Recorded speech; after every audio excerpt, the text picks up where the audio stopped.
Transition, the process of change from one condition to another. We are now at a new crossroad where change is evident once again.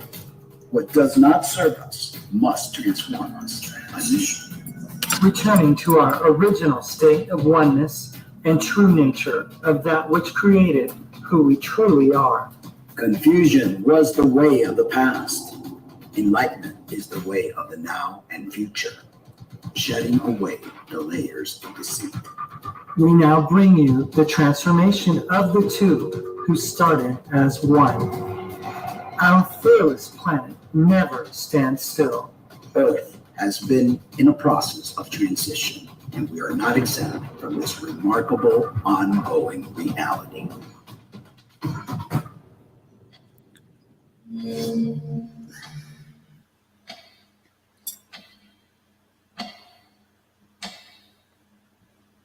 And good evening and welcome to Real Talk with the Cummings. My name's Mark Angel and I'm your host.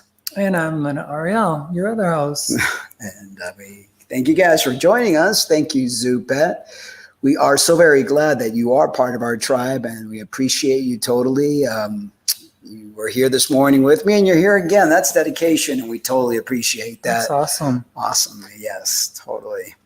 So, gosh, where do we start today? Well, first of all, I really want to go ahead and mention another one of our tribe members, and she was on yesterday chatting and told us about her daughter, Sarah. The name she goes by on YouTube is Queenie Carter. Queenie has used writing as her therapy, and actually, let me go ahead and share here. Let me take this out. Let me go here, share the screen, go into the thing. She does a lot of writing. She's actually explained that it's her therapy. This is what she does, to really let off some steam. I mean, it's really difficult when, your child is ill. I mean, as a parent, you never really expect your child to get sick, or I mean, you always expect the parent to be the one to get ill and things of that nature. But Queenie Carter's daughter, and Queenie's real name, or I don't know if that's her real name or writer's name, is Chris L. Widner. Her daughter's name is Sarah, and Sarah has Disney wishes. God, I can't speak today. Aww. And Chris is a self-driven woman who is very much into helping people. She has spent many years promoting anti-bullying efforts for children and adults across the world. She's a mother of 5 with the youngest being diagnosed with dermatomyositis, which is a juvenile type of rheumatoid arthritis. And there's no cure, only hopes of remission. So on the description area, I have provided the link to Amazon. I've also provided the link to her PayPal and Patreon so that if you guys so feel inclined to help. And actually, I wanted to also share, she's a tremendous artist as well. So let me go ahead and share that too right here. Let's see if I want to be able to do this. I don't know if I'll be able to do it like that's one of the pictures. I'm wondering if I could go in and take another one in. Yep, there we go. And Oh, that's beautiful. isn't it? Looks like it could be over in is it one of those sharing? shops. Yeah. Is it sharing different ones though? That's what I'm trying to. No, it's not. I'm gonna have to That's not the one you want. Well, it's just doing the one. So I want to be able Oh. to show different ones, but it's not going to let me do it that way. I'm going to have to do one at a time. But yeah, it's very beautiful colors and arrangements. And look at that. I mean, Yeah, it's it just looks like you could find that on one of those shops over in Key West. yes, definitely. Really cool. I would love that. Yeah. Actually. And let's see here. We've got this one right here. It's like really talented, extremely talented. And gosh, I'm very thankful that she has found these outlets, because sometimes people just close themselves up and deal with pain in a very negative way. And Queenie has really totally, utilized her pain and brought some outlet to it. So that's an amazing thing. And let's welcome some of our viewers, family members. We have Zupat, we have Lindsey Brown. Martin's listening at work, and but he says that he has a topic he wants to discuss with us sometime.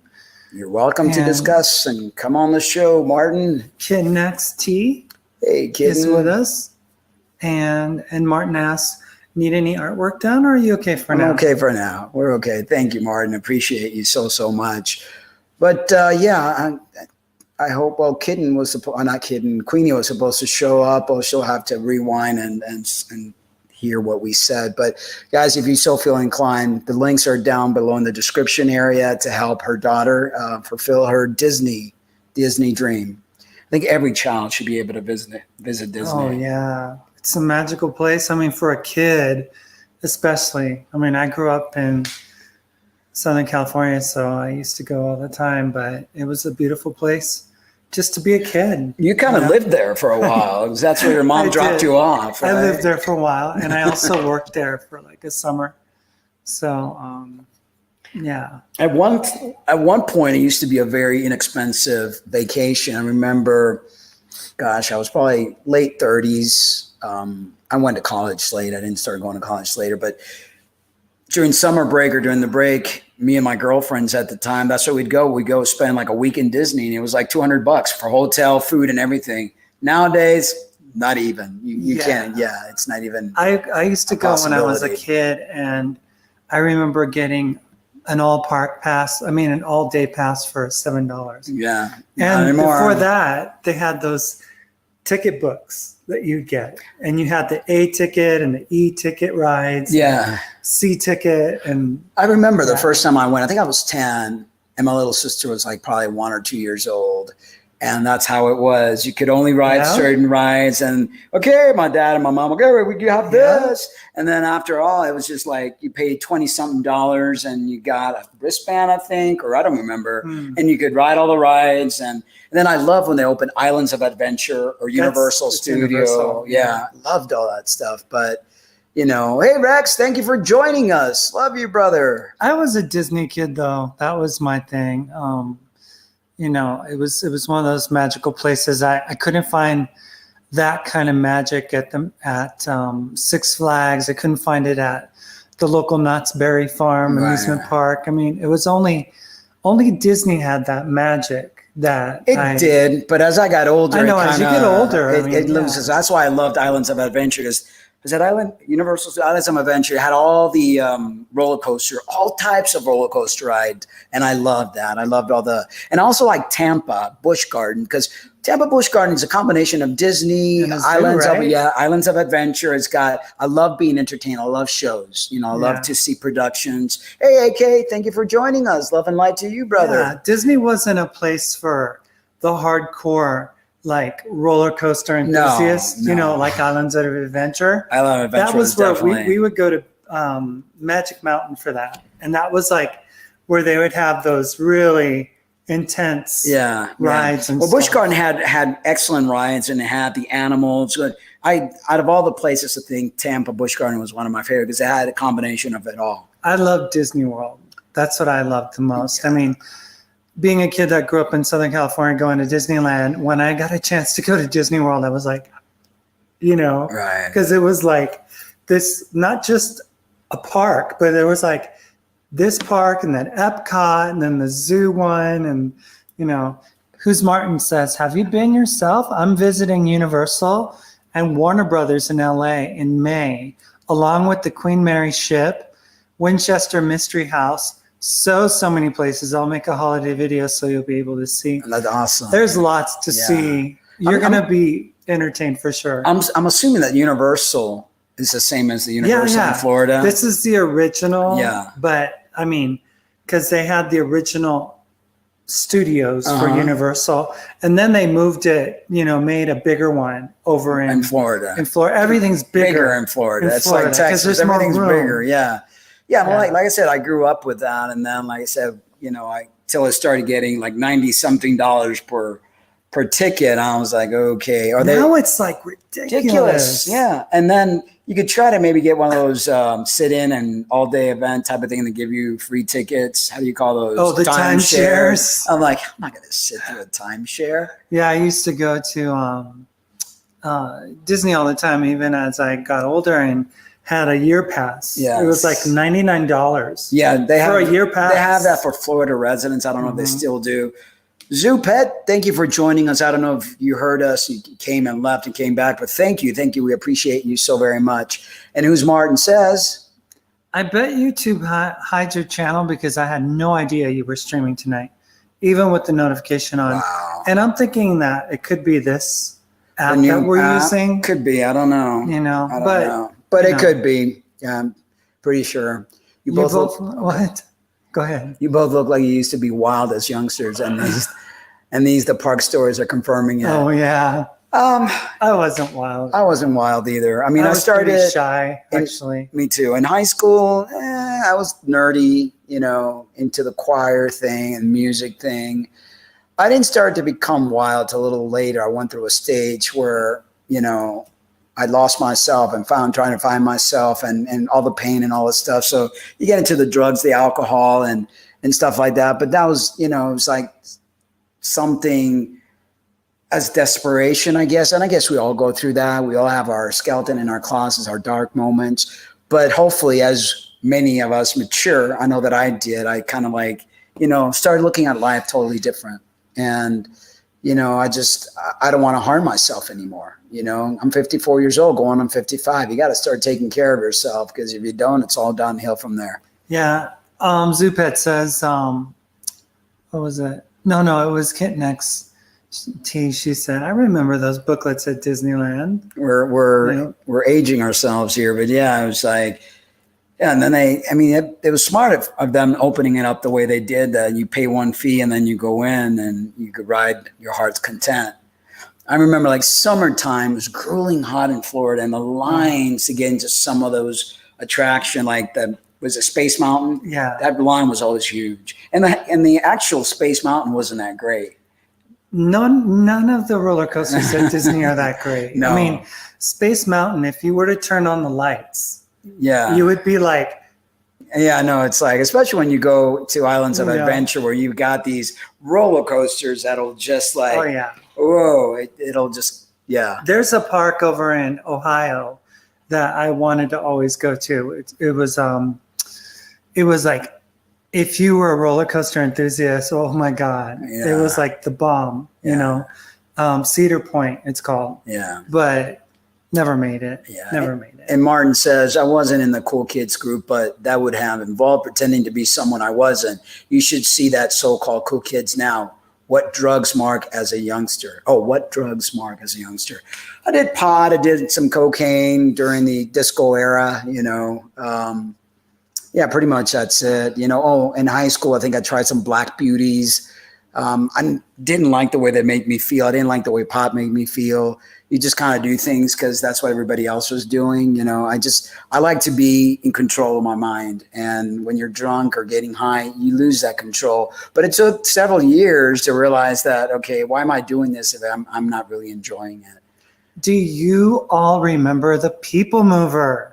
The Electric Light Parade. Hey, Lisa. I remember all of that stuff. Yes. All of that stuff. The People Mover was like the kissing ride, because you get on and there was nothing else to do, because if it was like, it was busy, the People Mover always had an open line, it was always free to get on. And it was just a little, tram that went around, Yeah. You know what I liked? General Electric, where you sit there and was it the stage that moved? Or was it? Well, yours was the world of change or something. I forget what it is, but for us, it was called America Sings. And it was like this journey through America as, history and it had music in it. And then somebody got crushed to death. Yes. Yeah.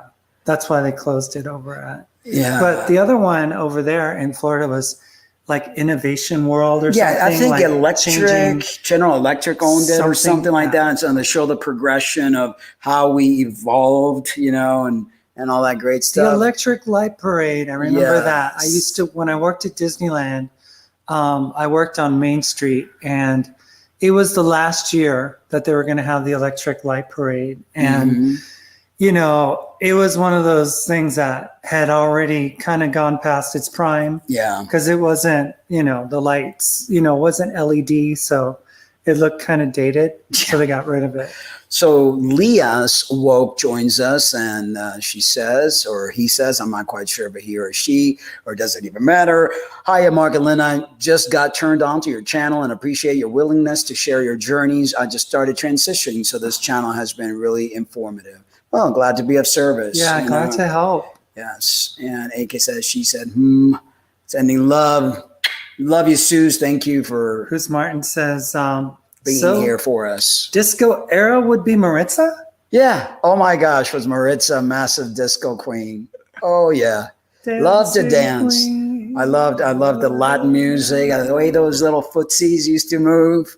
Well, I tell you, I'm getting too old for that now, but when I was younger, damn. Suze, I did not know that you were the one that donated to us, and I just wanted to say thank you. Thank you. I was like, that last name brings up, because the picture didn't, I was like, is that?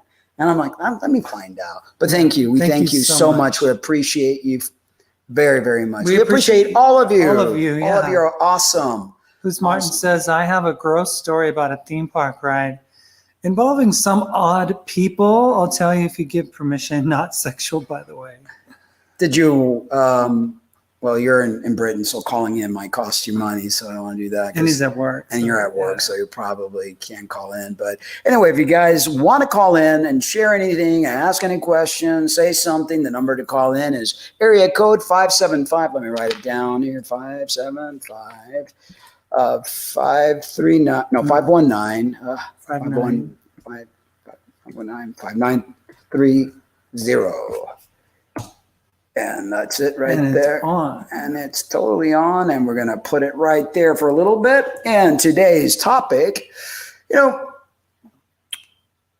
it's really interesting how we have been educated, programmed to believe that God is just a man, or not a man, but male characteristics. Some people look at God as if it was a man because they give him all the manly traits and humanly, and it's like, how dare we even think we could place a name, a face, attributes, and all these things that we have given God? So I truly believe that this creator, this beautiful, wonderful, massive, I can't even put words to it, has both a male and a female side. So today we're going to talk a little bit about God the Mother, the creator of life. I'm not going to share this particular one up there. I don't think it'll, should I not? Because it's probably going to. You don't have to. No. You don't have to. Plus, I think they kind of like, I think they like looking at your beautiful face. With your wonderful beard. Yeah. So God the Mother, the creator of life. Now, some of this article may get a little religiously, but, I kind of wanted to bring certain points and highlight certain things. Have you ever heard about God the Mother? I'm sure many people haven't. A lot of people you were raised evangelical. Did you ever hear of God the Mother? Nope. Okay. Many Christians in the whole world believe in God as God the Father only, but they don't know about God the Mother. I wonder why.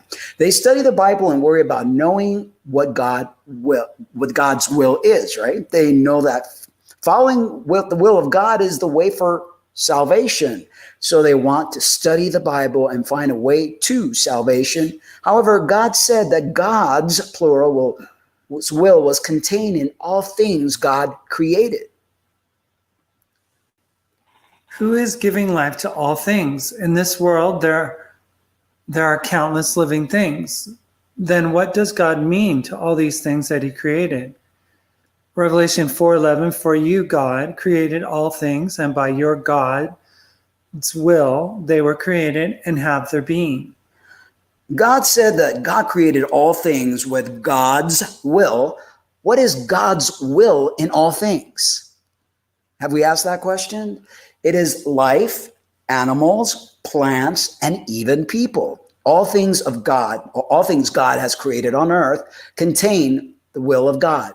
Through this, God let us know that whose will give us, I don't know. That's translating really poorly. Us know that who will God give us eternal life, God has promised. Romans 1:20, for since the creation of the world, God's invisible qualities, his eternal power and divine nature have been clearly seen, being understood from what has been made, so that men are without excuse.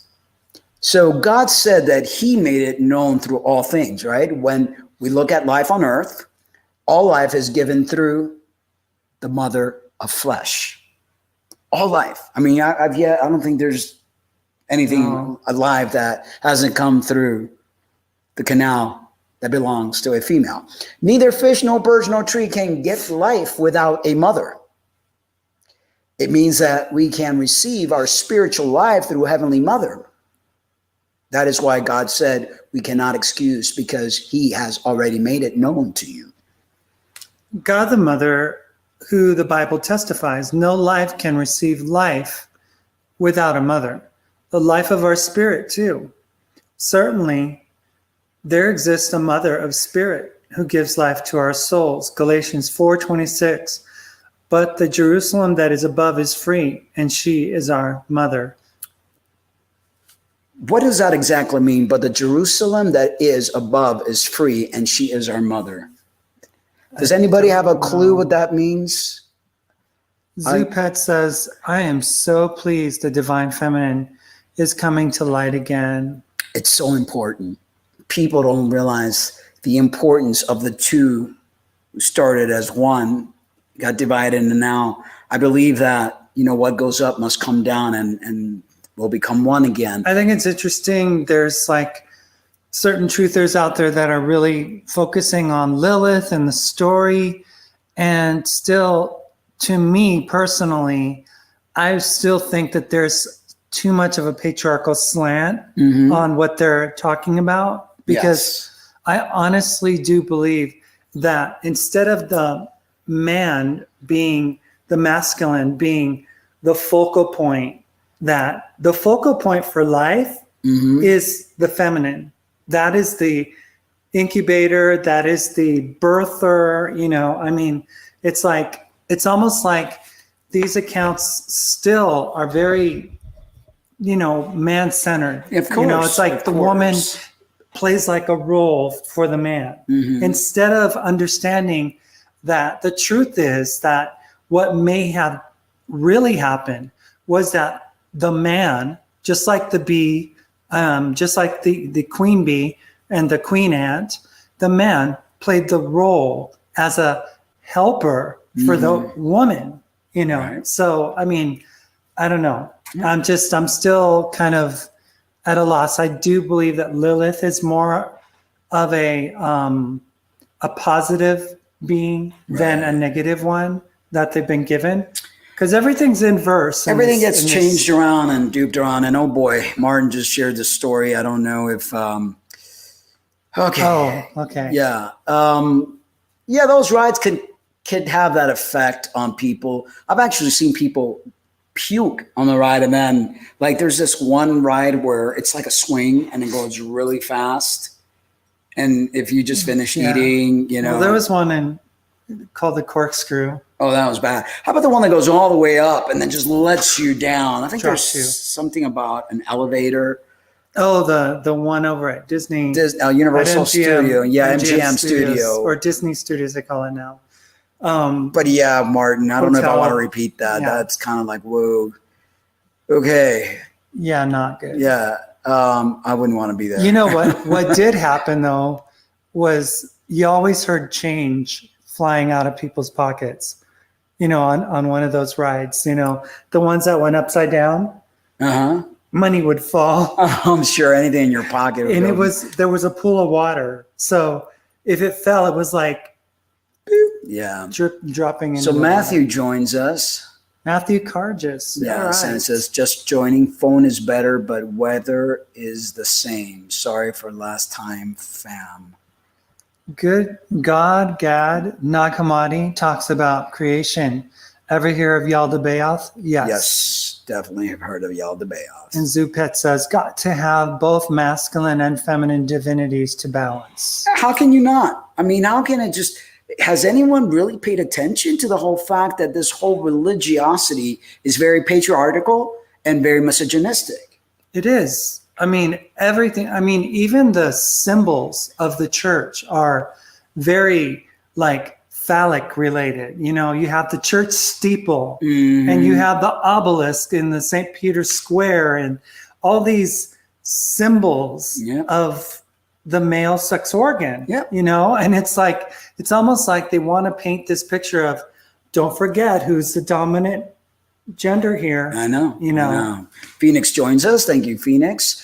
And Matthew says, Lilith is very interesting. Lots of books of Adam and Eve talks about her and other apocrypha. Yeah, there's some really interesting, and I really do believe that some of the stuff that's being presented is just very misogynistic. I just don't think it that, is. You know, it's doing her any justice. And Martin says, you know, it's funny how all gods are men in every religion. It's true. You know, it's definitely, it's been the way of forever, you know, and it's like, why is that? Why is it jealousy that men feel like, well, women give birth on earth, so we're going to make gods all be man, you know, or male, masculine energy. Okay, Leas's pronouns are he, him. So he says, I understand the books of the Bible were also chosen by men. So some books, book of Mary Magdalene, I think, were left out if they didn't suit their needs. Have you learned that, by the way? You know, so yeah, we have. We heard that maybe potentially the book of John was actually written by Mary. Yes. You know. And of course, they couldn't give Mary any credit, you know. I mean, if you look at the Da Vinci Code in that picture where, you know, it was actually Mary that was next to Christ, but they made it look like it was just another male apostle. Right. You know, because they're always trying to hide things. So, Pheonix joins us. Hi, Pheonix. Yes. She says, hi, Margalina. I will answer in an email if you ask them. That is, much love. Okay. Just don't know what to ask. So because we're researching and looking at stuff. Yeah.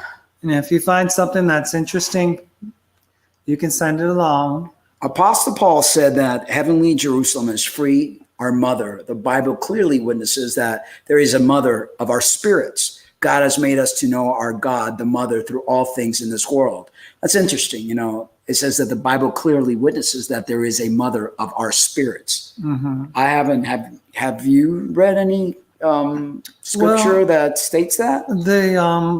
The Holy Spirit supposedly is a feminine, you know, so symbolized by a dove, you know, so there's certain things that are there, you know, and then Proverbs says wisdom calls out and she wants to be heard or listen to her, you know, the whole concept of wisdom, you know. Right. So, I mean, there are some, but for the most part, I mean, even the stories of Lilith are being told as, you know, the harlot of harlots or the demoness. And, you know, it's like, that Eve was like, you know, she was like so wrong for being duped by, you know, she was like dumb or something. And it's like, no. I kind of wonder why. No. I mean, you know, mother, father, you know, are spiritual creators, you know.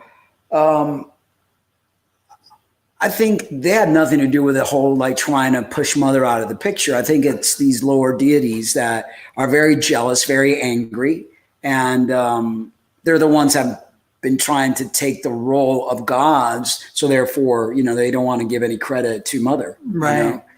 That's pretty sad. And Matthew says Christ said he would make her Mary masculine. Then her testimony would be better accepted. Yeah. I mean, it's like, we just don't understand just how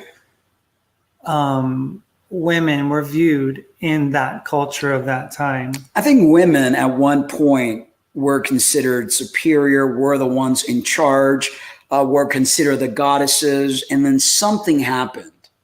And I really that twisted everything around. I think that, like around the time when Christianity really started taking root, the women were the property owners.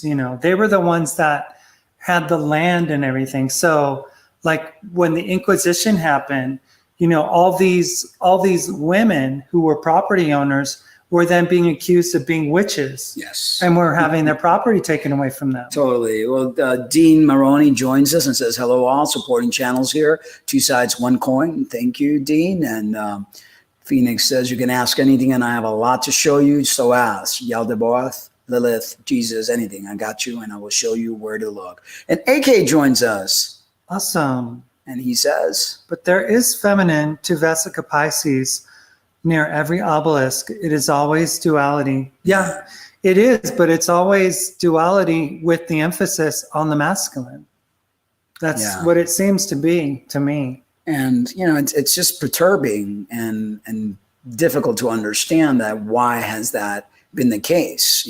Because everything that is given birth to, any creation always has a mother. Every single one. And who's Martin says, well, I've seen gender fluid peoples campaign for God to be named person, universe. So get ready for all the crap to kick off big time. Why does everything have to be renamed? I don't understand why the wheel needs to be reinvented. Really. I really don't. As long as, we can accept the fact that there is both a masculine and a feminine involved, Yeah, because I think that's... I think that the feminine has really been taken and buried and put under or shamed to the degree of I don't know. I wonder if those that rewrote the Bible, those that recreated history, I think it was probably men himself that have done that have just wanted to wipe out, like all these kings that, just wanted to wipe out the whole women have anything to do with anything. Matthew, we get his name wrong all the time. Karges. Yes. I don't know how I could get guess out of GES, but I guess we have to remember that. He wants to call? He goes, when will you ever take live calls? We take live calls all the time. Oops, that's not it. And she said, it's easy to diss mother. Yeah. I just call it source. There's a number. Yeah, it is very easy to do that. And, there's a lot of people that do say Mother Earth, goddess, people that are away from the religious dogma. It's just the religious dogma, in my opinion, that has created all this male-driven religious, beliefs. It's Phoenix says the Son of God is the Son of God, as in sun up in the sky. Her son, she has two sons, and one comes out of her side, and he eats sinners, men, and church goes to sin. It is his church. And Phoenix, when you say that, I just go, because it's like, it's hard to understand. It's like, really and is. He eats, I don't know. Eats sinners. Yeah. Man in the church goes to sin. It's like, sometimes it's just hard to postulate, put together, try to understand what that means. And so Dean says, because it's the role of the masculine to protect the feminine comes first ultimately, but the masculine appears superior as its role is to establish and protect. Dean, I've seen some women that could kick some man's ass. Have you watched Wonder Woman? I've seen some. In my day, I think Maritza would have been a lot more of a kick-ass take on anybody more so than, the version of me now, because I I wouldn't take any mess from anybody. I went through so much in life that I developed such an assertive character. I don't want to say aggressive, but put it this way, I would know how to defend myself. Well, I'll put it this way. I was more afraid of my mom's high heel shoes smacking me in the back than my dad's belt. Yeah. Yeah. I mean, some women could I've seen women fight and I've seen men fight. And when women fight, they are fierce, they're totally fierce. I mean, I can hear where you're coming from with this, Dean. I really can. Yeah. But I just don't see that as, in the chivalric sense, I can see that, but in the sense of where women are in society or have been in the past, I don't see that. Well, ultimately, women, feminine comes first, but the masculine appears superior.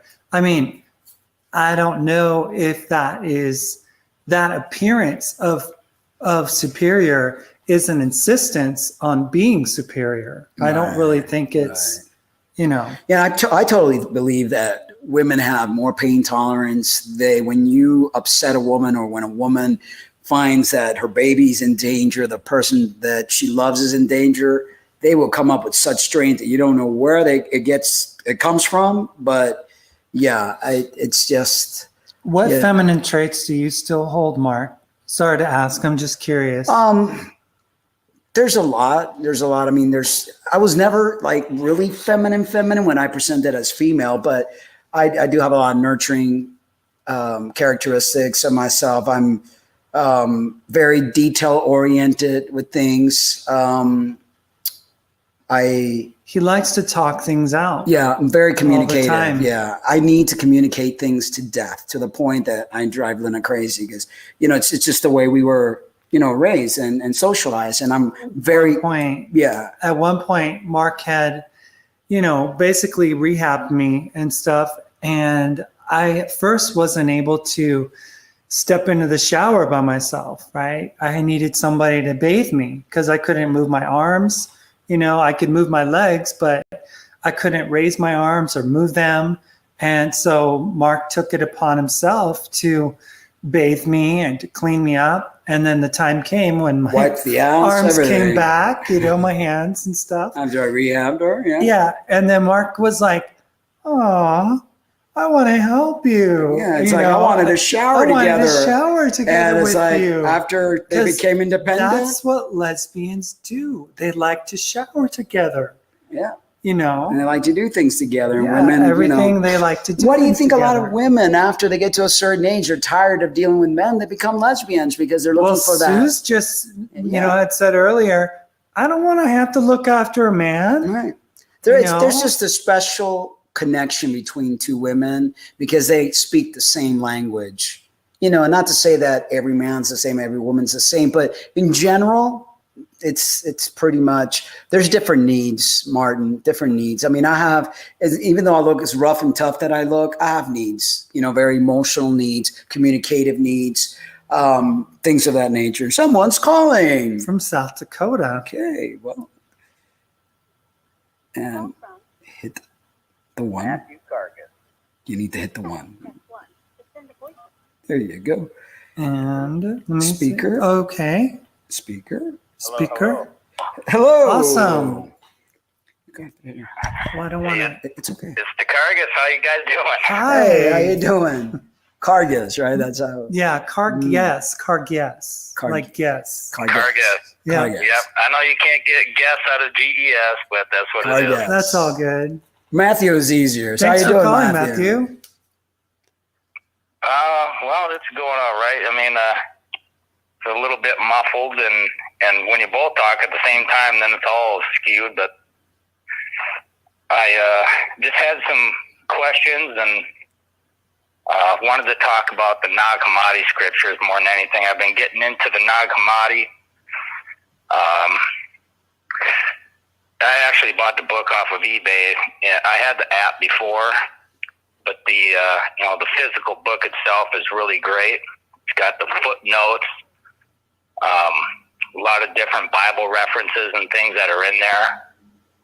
So that's what I want to talk about and find out kind of what you know about it. I mean, I know, Mark, you said that you haven't really read it, and the reading's really not your thing. Right. But, that's kind of how I learn. I like to highlight stuff and go back to it and reread it over and over, and it becomes part of me, Right. So what questions did you have? Yeah, we've just casually maybe read maybe a couple of the books that I've read to Mark and stuff out loud, but I really do think it holds a lot of important clues, and it's not going to be 100%. Yeah, nothing is. Because it's tainted just as much as other things, but I think it does point us in a better direction than just reading the Bible. Well, I've told my little brother something. Me and my little brother are on this path, and we've been going through things very similar, and we're hundreds of miles apart. And I don't even know where to start. I guess I'll just probably start where we kind of left off. I mean, the Father, Son, and Mother. I mean, what the churches would call the Trinity. Right. And ironically enough, it's like this is something that I just recently read. And I actually found you guys through the Global Witness. And a lot of the times he's talking about something, and literally I just read it. He talked about a dream one time, and I had the dream literally days before. Wow. Jeffrey Doherty and Leak Project. There's so many of them. It's like I come across them, I read the thing, and then all of a sudden I watch YouTube, and it's like I get something that's something that I just read, and it's freakishly alarming. Cool. It's great synchronicity. But that's what happens. That's why, sometimes you read something or hear something, and it triggers a whole bunch of stuff inside of you. And I believe that's why everything is in bits and pieces. It's almost like they hit the information in different places. And when we read a little bit of something, it triggers something within us. Yes. Yeah, for sure. I mean, it does. And it's like, I don't know, you hear about all this mind reading technology, all this junk out there, but I don't believe in coincidence and chance and accidents. I believe everything happens for a reason. You're very right about that. How weird is it here that I just tune in on this thing? I just go into YouTube, and all of a sudden it's like, hey, it's the Cummings. I got to click on you guys. I got to watch that stuff. And so, because you guys are awesome. Thank you. So it's like, man, I just read it, and then I had to reread it, and then tonight, the way that I work sometimes is like I can read dozens of pages, and then sometimes it's like in 2 or 3 days I can only read a page. It just depends on how heavy it is. And so when we talk about the Father, the Mother, the Son, and the account of creation, the way that the rulers work, and recently what I've been reading is the Secret Book of John. Okay. And they talk about page 115, Nag Hammadi, Yaldabaoth's world order, or Yaldabaoth's world order. The first ruler, the Archon, who took great power from his mother. And then he left her and moved away from a place where he was born. He took control and created for himself other eons with luminous fire, which still exist. He made it with the mindless, and of course that's got footnotes, and it talks about these different layers of heaven, that he created the 7 heavens of chaos, and that there's heavens above his 7 heavens, that he created the firmament and the earth, and it's wild. It is. Wild. And it's like opening up Pandora's box. And it's like, just when you think you've got it all figured out, more things come up and more learning go in. And it's amazing. I totally believe that we are living in extremely exciting times, and we haven't seen anything yet. I mean, it's just only the beginning. Yeah, we're looking at all these texts and stuff like that, like the Nag Hammadi, which they only discovered in 1945, right after World War II. And it's like, wow, all these things, and it confirms a lot of other things that was being said, but people didn't have any way to verify it. Then these books come out, and they burned up a bunch of them, other parts of the Nag Hammadi, you know, because they were... The kid that found it didn't even know what it was, right? So, but there's so much more. I mean, we're looking at older books and older manuscripts, and I think it's just a time of revealing. It's really that time. And what's amazing, Matthew, is like when we read something, right? It's not just knowledge base. It's not just like when you read something and you kind of, like the Emerald Tablets. Yeah, it's like something happens within us. Something happens within our DNA. We're changed. It activates you. Yes. Yeah. Totally. There's something is like best way I can say is it resonates or penetrates your soul. It's something that to be true. There's no fake or false in it. It's nothing but just soul. Totally. It changes our world around, that's for sure. It does, and it makes us really wonder why they hid it from us for so long, And if they hid that from us, this understanding of where we come from and who our creators really are of these physical bodies and also our eternal spirits, what else have they been hiding? What else have they not told us? Exactly. Yeah, exactly. And Christ said, I got into the words of Christ. My journey only started a little over a year ago. Now I'm 35, and it's almost been overwhelming. I feel like I'm playing catch up. And Christ said, knowledge will increase in the last days, and in fact, that we'll do things greater than he did. Yes. And it's like, man, this guy resurrected the dead. I mean, he walked on water. It's like, how are you going to beat that? Yeah. What are we going to do to beat that? It's because we are Christ. We are the ones that, that have that spirit within us. Spark of divinity. Yeah, exactly. And, everything that he did is something that was just normal for us to do as well, because we are where he came from, Exactly. Yeah, he said that he came to lead by example, that he was just an example for us, that we would be able to do the things that he would do plus some. And then some, yeah. Even greater things. And even greater things. So, I mean, when here on this little 3D world, we're sitting there thinking about, geez, this guy resurrected some dead people. The guy walked on water. He was curing leprosy. I mean, he healed blind guys. Spit on mud pies, put it in the guy's eyes. Here we go. Boom, the guy can see. It's like, holy crap. It's like, how can he beat this stuff? But I consider his words to be very true, and that there's no lies in the truth. Yeah. So it's like I'm anxiously awaiting. It's like, what's next? I know. And we also have to. It feels like a movie you had to put on pause. Yeah. We have to understand too that the whole miraculous, things that he did, that wasn't even the amazing part of it. Because he even spoke, and whenever he did allow a miracle to happen, then it was like, oh, don't say anything. Like he heals the guy who was crippled, and he's like, don't. You don't have to say anything. It's okay.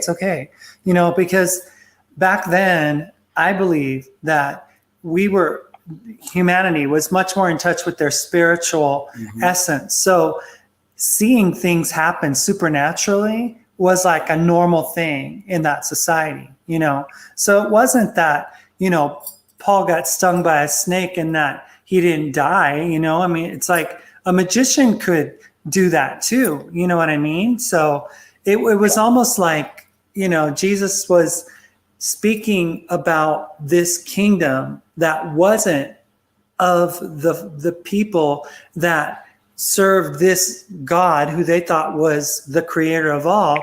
But he's like, no, your father's the devil. He doesn't do anything that my father does. He's nothing like him. He's not jealous. He's not vengeful. He's not wrathful. Yeah. He's not going to send me to hell. It's like, if we are going to be sent to hell, it's a place of refinement. This planet is pretty much hell. I think this is hell right here. This is the place of refinement. Yeah. And I think that's why Mother Father has allowed the things that have happened to us to happen so that we could become refined, Yeah. The only way you can make a sword is by, kind of letting it get all hot on the fire and someone banging it, and then getting it beaten into, and then burning all the impurities out. Exactly. And that's what I believe we're here to do. And that's what fire does. We descend it so we could ascend purely, and that's my opinion. Anyway, Matthew, thank you so much for calling and sharing your voice and your information. Don't be a stranger. Yeah, thank you. Yeah, Thank you. definitely. Yeah, thank you. Definitely. Oh, If you have anything to share, please feel free to email us, and we would love to keep. Or you're always welcome to call and add your 2 cents in. We always welcome that. Appreciate you. Right on. Love you guys. All right. We love you too. Thanks. Take Matthew. care. Take care. Bye. Bye. So AK shared a link. I can't open it with this program, so I'll find it. Yeah. Let's see what it's all about. Oh, it's a photo. It's a photo. But I can't see when I try to do anything here unless I go directly to YouTube. But on the program here, I can't really. Okay, well, it's a. Let me see if I can. Then I'll have to. It's an Earth program. It's what the Earth looks like, supposedly. Okay, let me find the YouTube thing here. And how, honestly, I feel like we're constantly being lied to. Oh my gosh, yeah, everything. Even the globe, even the way the land is situated, even the way the different levels of Earth, are. I really do think that we've been. Let me see this just thing opens up. I'm sure. It's. Okay, so top chat. No, let me go into live chat. And let me see if I can find it here. Right there. Oh, did I pass it? Mm-hmm. Right here. So that I can share it with everyone. That says error. Huh. Must be another one. Let me try this one. Okay. There you go. And it's going round and round and round. There it is. Let me share this. It's going to be on Chrome. Where is it? Share album. Okay. Here we go. I want to go full. Huh? Go full screen on it. How so do I people go can full see screen? Okay, let me open up the full screen. And that's what that is. That's what AK shared. So it shows. Let me make it bigger. The sun is the soul, and then it's inside this realm of the earth. So we got Yam Yam, Pitacha, Thoth, the moving island, Seth, Anubis, right up here. Mm-hmm. We got Dol. Incoming So call. then another sun. Yeah. Interesting. It's really Somebody interesting. by the name of Crystal is calling. I don't know. Hello? This is Mark speaking from RealTalk with the Cummings. Yeah, it's Crystal. Crystal? How can I help you? Yeah, Queen Carter. Oh, Queen. Okay. I was like, yes, Oh, okay. yes. How are you? Let me put you on speaker here. Okay. There we Awesome. go. Hi, Queenie. We know you by Hi. Queenie, so it's kind of like a little difficult to. Let me undo this right here. I had to turn that down or turn off the noise so I could hear you. Okay. So we shared your beautiful paintings in the Yes. beginning of the show, and we shared the links are attached to the podcast, today's podcast, and we shared your story a little bit in the beginning, so to get our viewers and listeners and family and tribe members to assist in any way they can, if they can. Well, I like y'all real well. Y'all are really nice people. Well, we love you, and we appreciate every time you come on the chat room and participate with us. And you sound Well, like I a think- Southerner. Where are you from? I'm from Virginia. Oh, okay. Virginia. I think we should all just love each other no matter what we are or who we are. Exactly. That's what we need right now. This world is crumbling and falling apart, and if we don't share love, this whole world is just going to go down. Oh, definitely. And that's what the dark side wants. You know, it doesn't want us to unite, but the power of our hearts is amazing. And I believe that we will accomplish what we need to accomplish this time around. I truly do. Well, I think we're all going to get through it just fine if we just keep praying for everybody and holding on and saying, I send love out to the universe, to the planets, every dimension, every being, no matter what you alien or not. Exactly. Let's just love each other. And that's the most important thing. Love will conquer all. Exactly. Yeah. Yes, definitely. You're very, very talented. Beautiful pictures, and you've written 4 to 5 books. Well, you have to take your pain and put it into something positive, or you'll become destructive toward yourself and others. Exactly. Yeah. You can't do that. And I mentioned something like that in the beginning of Yeah, the you show, did. that you can either become a victim and drown in your sorrow and get into drugs, alcohol, and destructive behavior, or you could take your pain and do something positive to try to help others. And when you take yourself out of yourself and you realize that you can take that pain and just create beautiful things and love on people, that pain becomes less and you're able to handle it more. That's what's helped me. I have 5 kids, and out of all of them, there's been a couple that's gotten in a mighty good mess, and then where my little one got sick, it's crazy. Yeah, I can't even imagine, because it's the last one, and you probably went through the first 4 pregnancy, everything was fine, and all of a sudden, when you let your guard down, this happens. And it's usually, they say that usually, go ahead. Her diagnosis just about killed me and her father. We were so upset. I cried for days. I could imagine. I mean, that's your little one, it's really hard, but as I understand it, the more pregnancy Oh, no, one, we lost her. no, we didn't. Oh, okay. Are you still there? Yeah, I'm here. Okay. It's just, Oh, okay. a scam.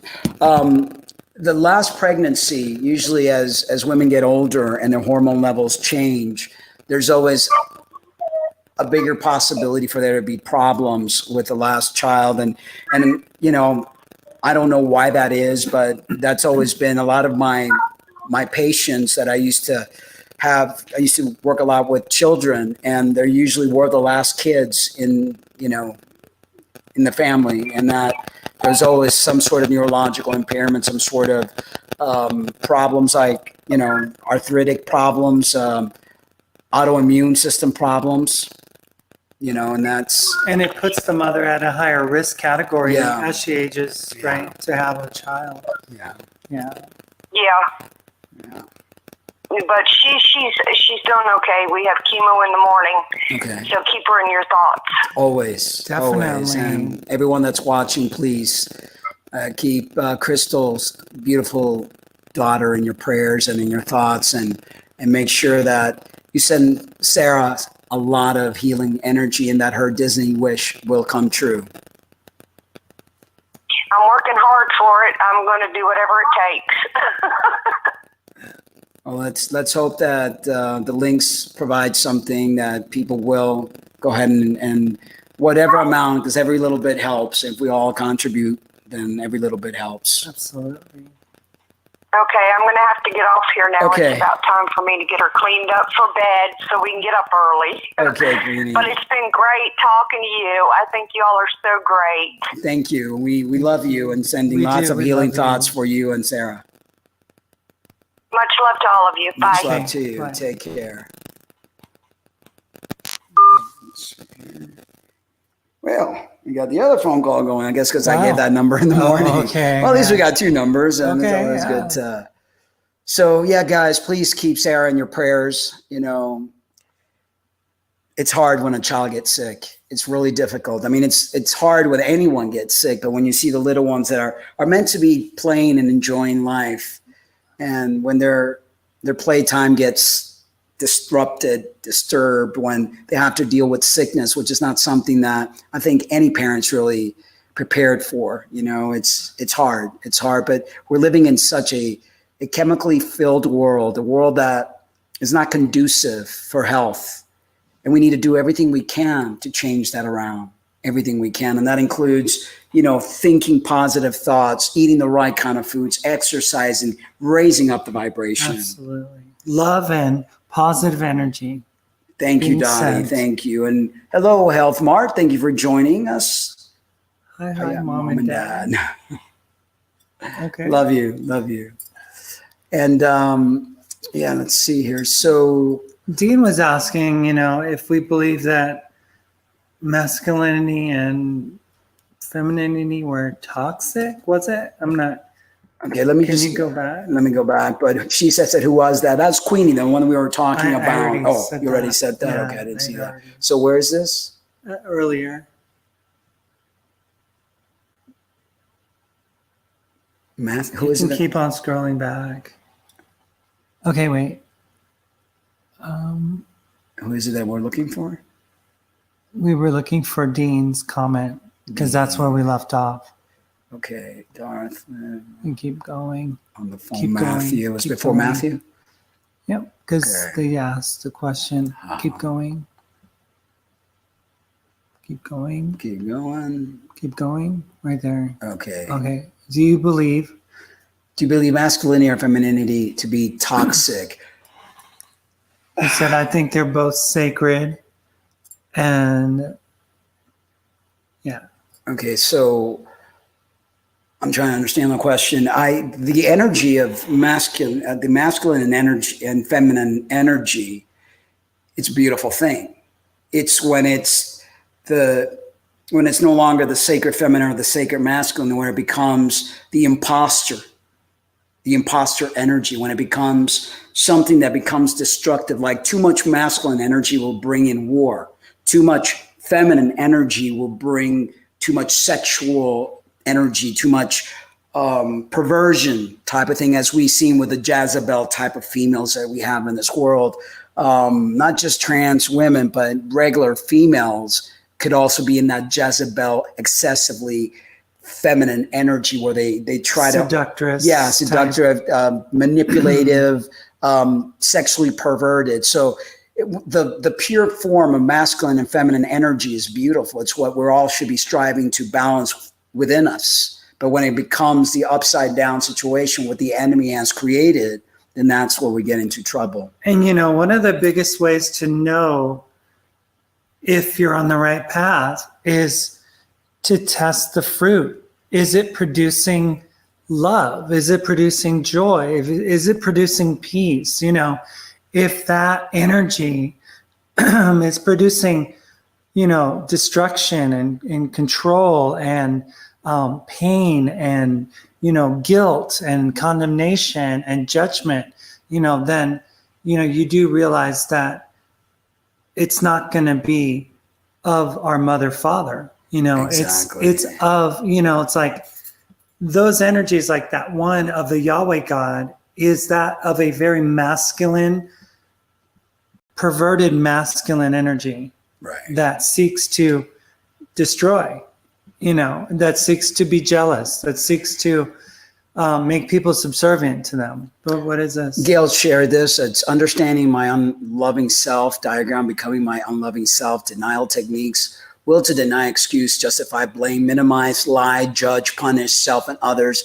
attack self and others, comfort and satisfaction, anger and rage, will to engage the frenzied cycle of addiction, physical, emotional, and spiritual addiction, will to demand pleasure, to demand evolve, to demand denial, facade, will to lie to self, lie to the world, lie to God, global emotional refusal of pain, refusal of terror, will refusal to be overwhelmed by the experience of terror, fear, and grief, desire to prevent pain and obtain pleasure at all costs, false belief and definition of love, will, use of will to hold on to false belief, fears, and false definition of love, addictions, and facade, pain, will, use of will to refuse to release pain emotionally, and sin. Will, sin is the use of will out of harmony with God's definition of love. Very, very interesting. And I'm going to say that. Very good stuff there. Thank you, Gail, for sharing that. And She said it said, if you think fathers are protective, try a mother. She'll kick your ass over your family. And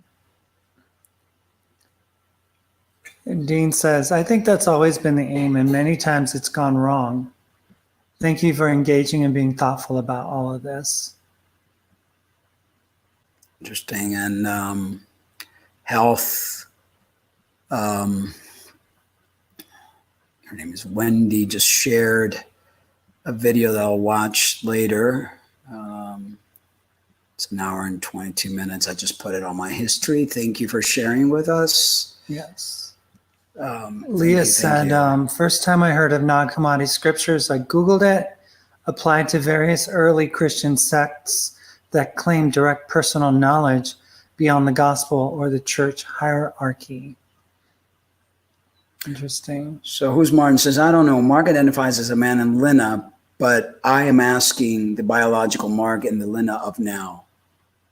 Not Where? understanding what he's trying to say with that. I don't know Mark identifies as a man in Lena, but I'm asking the biological Mark in the Lena of now. What does it mean by that? I do know Mark in Lena. What? I'm asking. I'm not sure what. I'm not quite sure. But what's this one? Well, as women, do you both consider yourselves feminist? Because these days the world has been turned upside down compared to what it was supposed to be. Labels are really misleading. And I don't like to identify with any label. I'm me. I'm a spirit being. I'm in this body. I didn't ask to come. I wasn't asked to be born. I'm here. Life has been a roller coaster. I respect everyone's belief. I respect the feminist right to feel how they want to feel, to have the mission that they feel that's going to make their life better. I don't like separation, this whole concept of equality and politics and let's divide one another and I'm right and you're wrong and I should have these rights and all that stuff. That to me just creates a lot of turmoil and a lot of problem. I don't see myself as a feminist. I will defend women at all costs because I am a woman. I was born a woman. I've been mistreated as many women have, and I will fight for my sisters, but I refuse to hold a banner or a label of any way. I'm just a human being that wants to love on everyone, wants everyone to get along, and wants everyone to heal. And that's pretty much where I'm at. I mean, I just, those labels are, and you asked another question prior to that. Let me see here.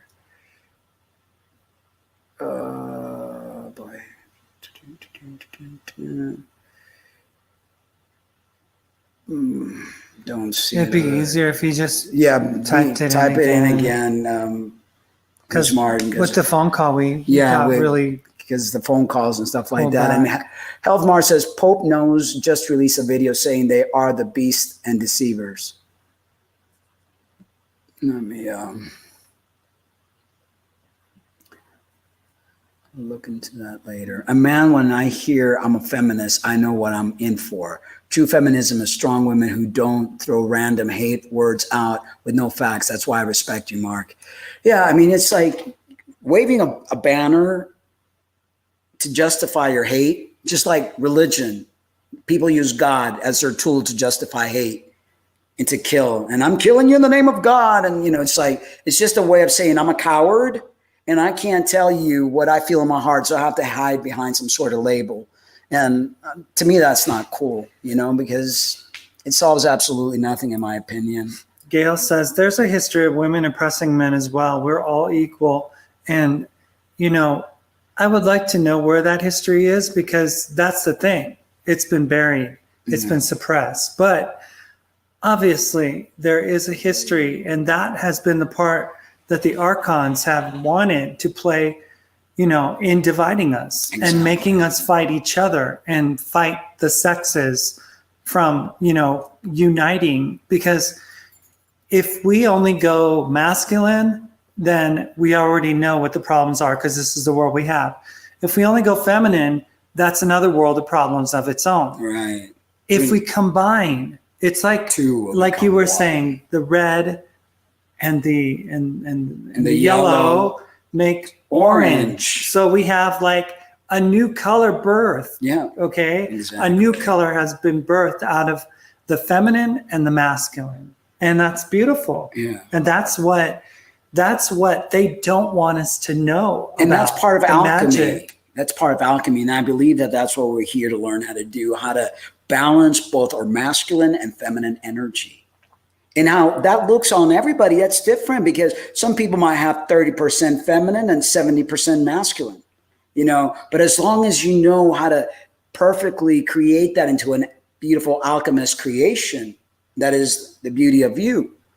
But when you try to kill one side and only allow the other, it's going to throw everything off. And I know that everyone is in a different place in their journey, and I respect that. I've learned to respect that. At one point, you know, I was, no, you've got to do it this way. And you learn. The years teach you. All these gray hairs that I'm getting, they've taught me. You know, they taught me that not everything is a certain way. I was raised with a father that would say that children would speak when the hens pee. So, you know, you learn to be cut and dry, you know, but as you get older and you start to mature and you start to evolve spiritually, you start to realize, well, everything's not black and white. There's a lot of shades of gray. So we got to learn how to be more gentle. And that's where I'm at right now. I'm learning to be more gentle. I'm learning to be more careful in how I say my words. I'm learning to forgive my past and myself and those that have harmed me and those that I have harmed. And I think that's part of our awakening, and it's a beautiful thing. Who's Martin says, at least you don't hate. You don't have 15 dislikes tonight. If you want gender equality explained and myths explained, you should listen to Jordan Peterson and Christina Hoff Summers. We listen to Jordan Peterson a lot, you know. We have, and you know, there's certain things that he says that make sense, and other things that don't, you know. But everybody, you know, everybody has their own way of looking at things, you know. And for Jordan, obviously, it's going to be a more masculine side of the argument, you know. And Martin says I should shave my head. I used to shave my head all the time, Martin. All the time. So right now what I'm trying to accomplish is trying to let my hair grow. Because I used to have a beautiful head of hair as a female, and I became very bald from the testosterone treatment. So I want to have my long hair again, and I know I won't grow that much up here, but I want to be able to have a ponytail and have my long hair. Because I shaved for, 15 years. It was like the Norelco. So, but yeah, I thought of that look too, but I'm like, Did you, like when we were broken up, did you? When we broke up, that's why I shaved it off. You shaved it off? Yeah. But then I'm letting it grow again, because I just have this thing where I want to let it grow and see what it does. Because I haven't had long hair since, 1997 is when I probably cut my long. I mean, it was like the girlfriend at the time was like, "Why are you cutting your hair?" So I got tired of whatever excuse I found, but I miss my curlies. My long curly hair. All right, so there's a little bit more here about God the Mother as our God who created us. If there's a God the Father, why isn't there God the Mother, right? That's a question we always ask. The existence of female is an absolute evidence that God the Mother exists even at the creation in Genesis. Then God said, let us make mankind in our image, in our likeness. So God created mankind in his own image. In the image of God, he created them, male and female, he created them. When I hear the word God, I'm really starting to get offended, right? Because I really think that if you, and this is what I was listening to this morning, was if you can use the word God to define some supreme being, then you pretty much just kind of put him in a box. Exactly. Or her exactly. in a box. I mean, some of the stuff that we find, I can't change but the what wording. I'm saying is that this is, when we're talking about let us make man in our image, this is the God of this world talking to his other archon friends and saying, hey, let's make them like us, because these archons are not eternal. They last a long time, but they are not eternal. But I don't know what you think, but weren't these God created by Mother, Father as well? Yeah, but they don't have the spark of divinity or eternity. I think they just have the meat suit and then have some sort of power. Or they have a spiritual body, but not a spirit. Not a spirit. Because they can't create. They can't. They have to. Right? They have to copycat, or they have to use material that it's already there. The word that's used here says, then God said, let us, or it's actually then the gods, then the Elohims said, let us make mankind. And make isn't create. Right. The word bara is make. The word asa is create. So they're not really creating anything like our divine parents created our spirits, Right. So anyway, as you know, God the Father exists. This then how you should pray, our Father in heaven, hallowed be your name.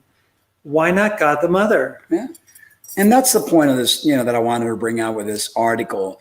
Maybe go down further. Let me see here, because I think some of this stuff is like, it talks about the creator God is plural, written as Elohim in the Hebrew Bible, which directly translate as gods. And that's where I believe all these little G's, because I don't think there's just one little G, there's many little G's. Instead of using singular term for God, Eloah, the original text of the Bible, uses the plural term Elohim over 2,500 times. How many creator gods were there at the creation? Question mark. We don't really subscribe to this. No. And that's what I said originally. I said, I'm just. Phoenix is like, my name is nowhere on this thing, or saying, yeah, but this is crap and people need to know enough. I would help right now, but they won't let me type it. So I'll be good. I'll send it to Mark and Lena. Why? Who won't let you type it? Phoenix said. Yeah, but who won't let you type it, Phoenix? You can type whatever. You can type whatever you want. You've been typing. It's just if you type it and you say things and it's all convoluted, then it doesn't help anybody. Right. So we want if you could try to make it a little bit more understandable. And because there's certain things that just it's hard to make out. The dragon eats the sun, and then the moon comes in and reshoots over to. It's like, well, we don't have any bearing. But please don't ever think that you can't write. I've even offered for you to call. It's probably easier if you explain things over, the phone, where we could put you on speaker here and you could share with everybody. Then, maybe that will be easier to understand than to read certain words. But you're more than welcome to call in. Gail says, God is just the simplest way to reference the Mother, Father, Creator. Yeah. It's how you intention the word that counts. Exactly. Religion uses it one way and we intention him another way. We all use the same words. But see, again, there you go. You're using the word him. Right. And it's that's what they're used to. It's a deep rooted program. It is. Yeah. It's a programming. Yeah, it is deeply rooted. I try to catch myself now and say Mother, Father. And I will always put Mother ahead of Father, because I think Father has been you know, He's over at the platform. Yeah, he's for a at the while platform. now. Sorry, Dad. The man but upstairs. Sorry, what Dad. happened to the mom upstairs? Mom's going to be center stage for me right now. Yeah. You know, because that's important, and I think that's how we're going to regain some sort of balance. We're very masculine driven, war, anger, greed.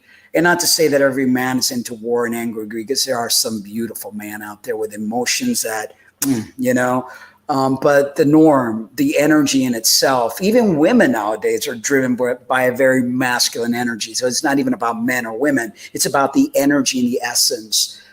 And let's see, Leah says, labels are so we can communicate, but folks have hijacked labels for their own ends. God is energy for me. I think of it as quantum physics as the ultimate. Excellent. Yes. I really do think, you know, that there are certain things, and this is where we have to be careful when we read, if you're going to read the Bible, and I don't really recommend it because there's so much code in it that it actually kills off DNA. It actually turns off your DNA, you know, or reprograms it. So you really do have to be careful because words are sounds and sounds are spells and spells are thought forms and thought forms are life. Exactly. So we're creating life when we read things in the Bible, when we read or when we say the word Jesus, when we say the word Yahweh.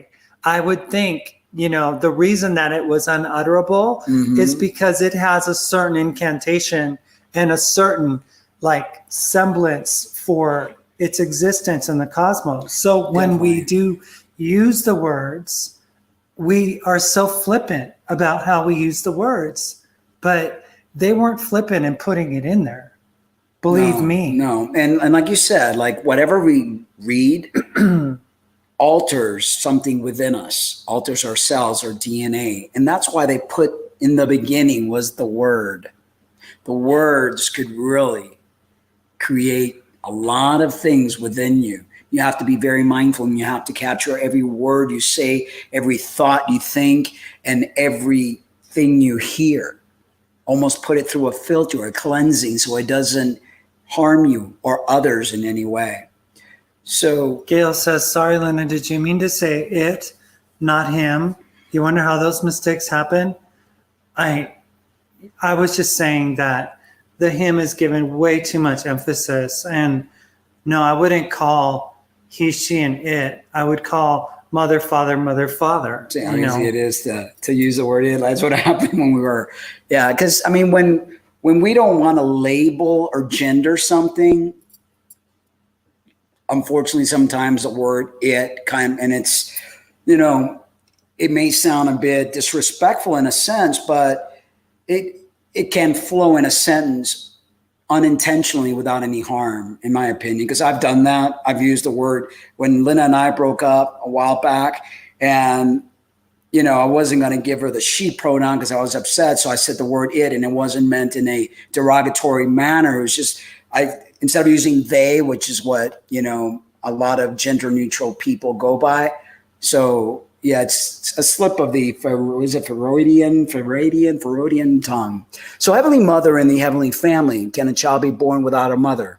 I've yet to find, unless they have some new technique now where they could create a child in a petri dish and put them in some incubator. Well, according to the latest thing we watched with Wayne Steiger, apparently, and this is something that I just don't really resonate with, the ultimate supreme father actually like ejaculated or something and birthed mother.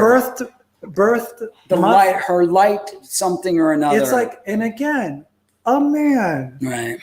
Yeah, a woman came from a man. Somebody mentioned that his show was, and I create the shows the night before for the next day. So, I wanted to talk about mother. And then this morning when we were having our first meal, or not morning, afternoon, when we ate, that's what he was talking about. So it's like some form of synchronicity that's taking place. But yeah, I didn't like that version of what he was saying. It's like, okay, we're giving man credit again. Come on, let's give mama a break here, you know?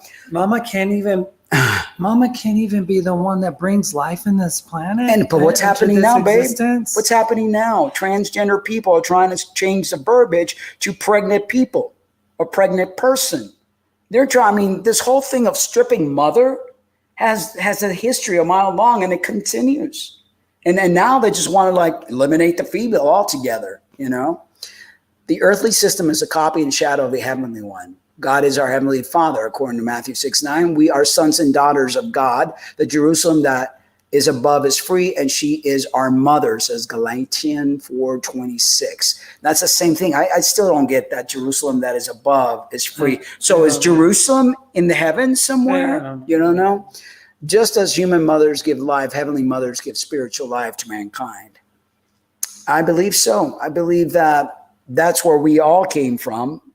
You know, and I believe that mother/father is an androgynous energy source, like our friend was saying about quantum physics. I think it's like this. Leah's was saying. It's like this. Yeah. It's like the feminine, masculine, they just dance in and out with each other. It's not just the feminine, you know, it's not just the masculine. Right. It's both. Yin and yang. And that's what Yin and yang. That's what causes things to happen. Yeah. You know, this by itself, Yeah.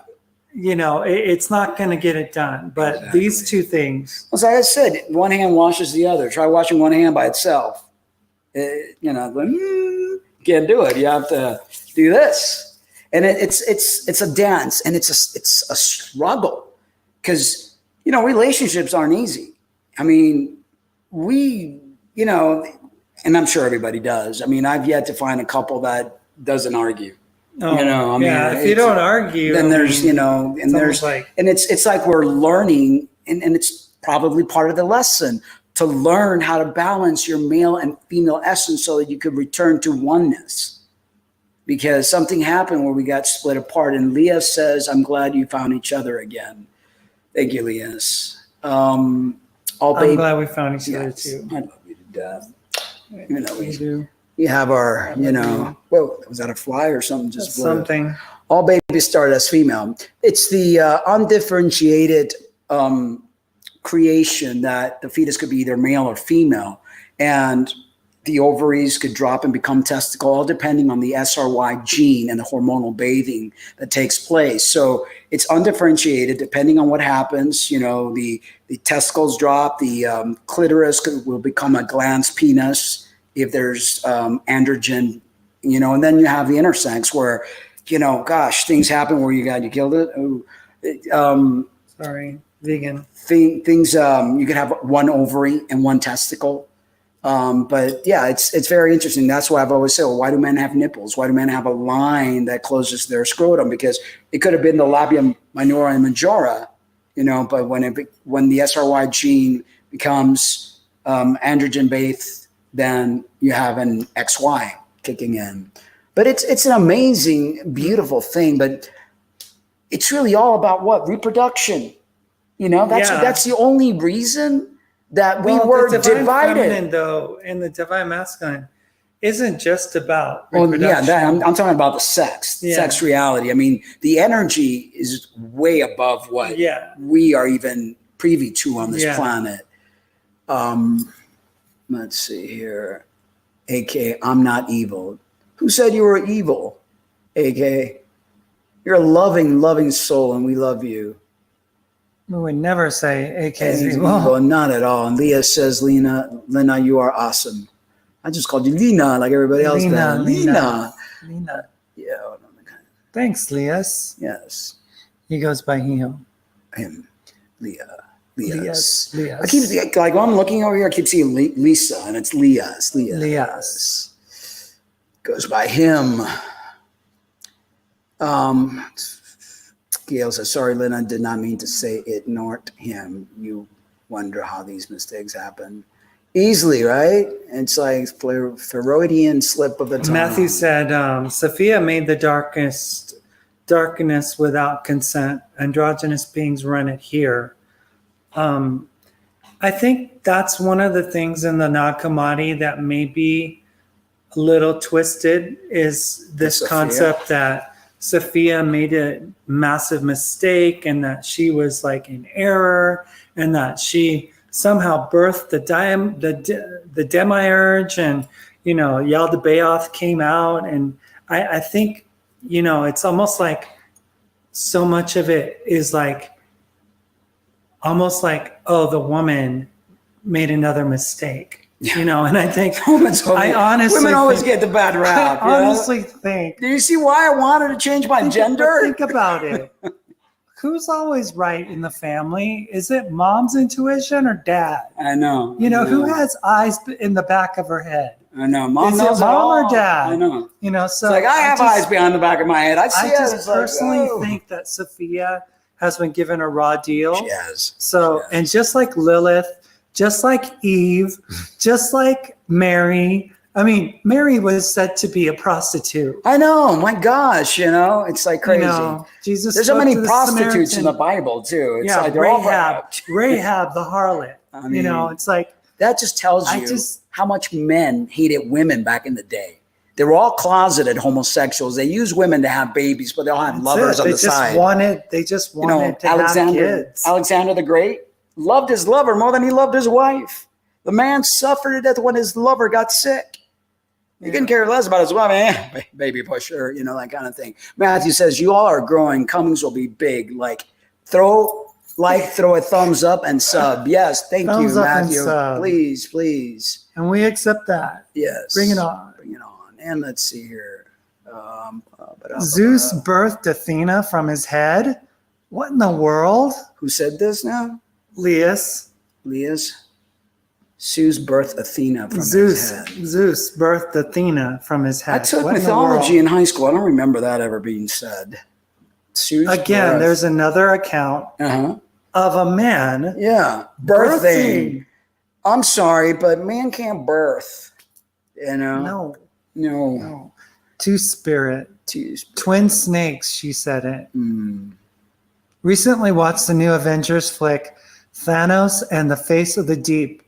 So many other symbolisms.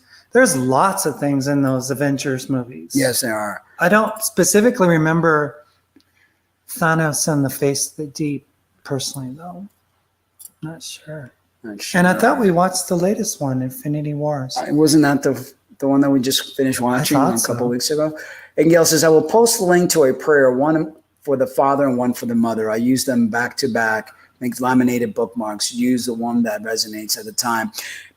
Ever since I was a kid, I never used to like to pray formally. I would talk to father, mother, mother, father, and have a conversation, just like I'm having a conversation with you guys. And my grandma tried to teach me all this like do's and don'ts, and you have to end it this way. I was like, that just loses the whole personable thing. It's like, hey, when I was a little kid, I just communicated. Yeah, that's what I did. And it wasn't this pomp and circumstance. It wasn't this prostrate myself, bow my knee. It was just, Dad, we're talking. We're just having a conversation. Exactly. We're friends. Just like you talk to a mother friends. and father. Exactly. Just like one talks to the mother and father. Twin snakes with female and male. And Phoenix says, Murdoch, Mars, Morningstar, Venus, Staton, Saturn, Anila, like this, the Zeus, Dinios, they just put their names to planets. Yes, they do put their names to planets. So, it's pretty interesting stuff, though. I'm trying to get some of the links. Yeah. So save them because I can't open up the links with this program. So one of the seven angels who had the seven bowls full of seven last plagues came and said to me, come, I will show you the bride, the wife of the Lamb. And he carried me away in the spirit to a mountain great and high and showed me the holy city, Jerusalem, coming down out of heaven. That's why Jerusalem above. Yeah. From God. The Jerusalem that is above is free, and she is our mother. I keep repeating that. Interesting. And I don't know, this Jerusalem that comes out of the sky, it sounds like a spaceship. It could be. Hey, it could possibly be. Anyway, let's get into our next article, left brain versus right brain. Let me share this one. Let's save things a bit here. I watched, we watched a movie, maybe it was 3 years ago, was the latest Mad Max movie. Oh yeah. And the women that they had in captivity were called breeders. That was all they were. I know. And then Remember they had that? them attached to milk. Like as if they were dairy cows. Now, isn't that kind of like, Mm-hmm. yeah. That's why, there's something really cynical about all of that.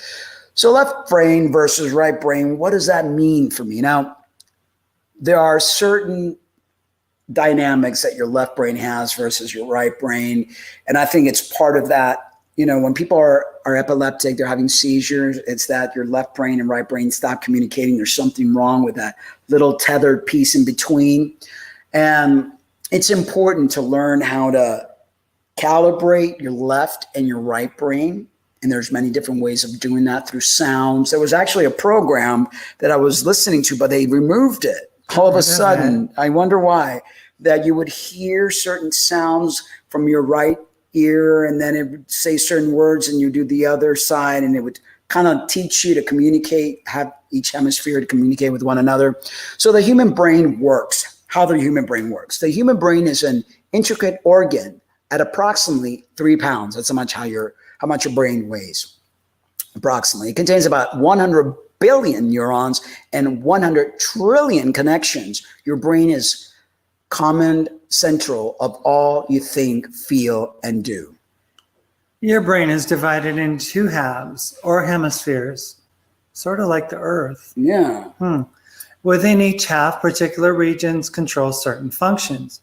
The 2 sides of your brain look very much alike, but there's a huge difference in how they process information.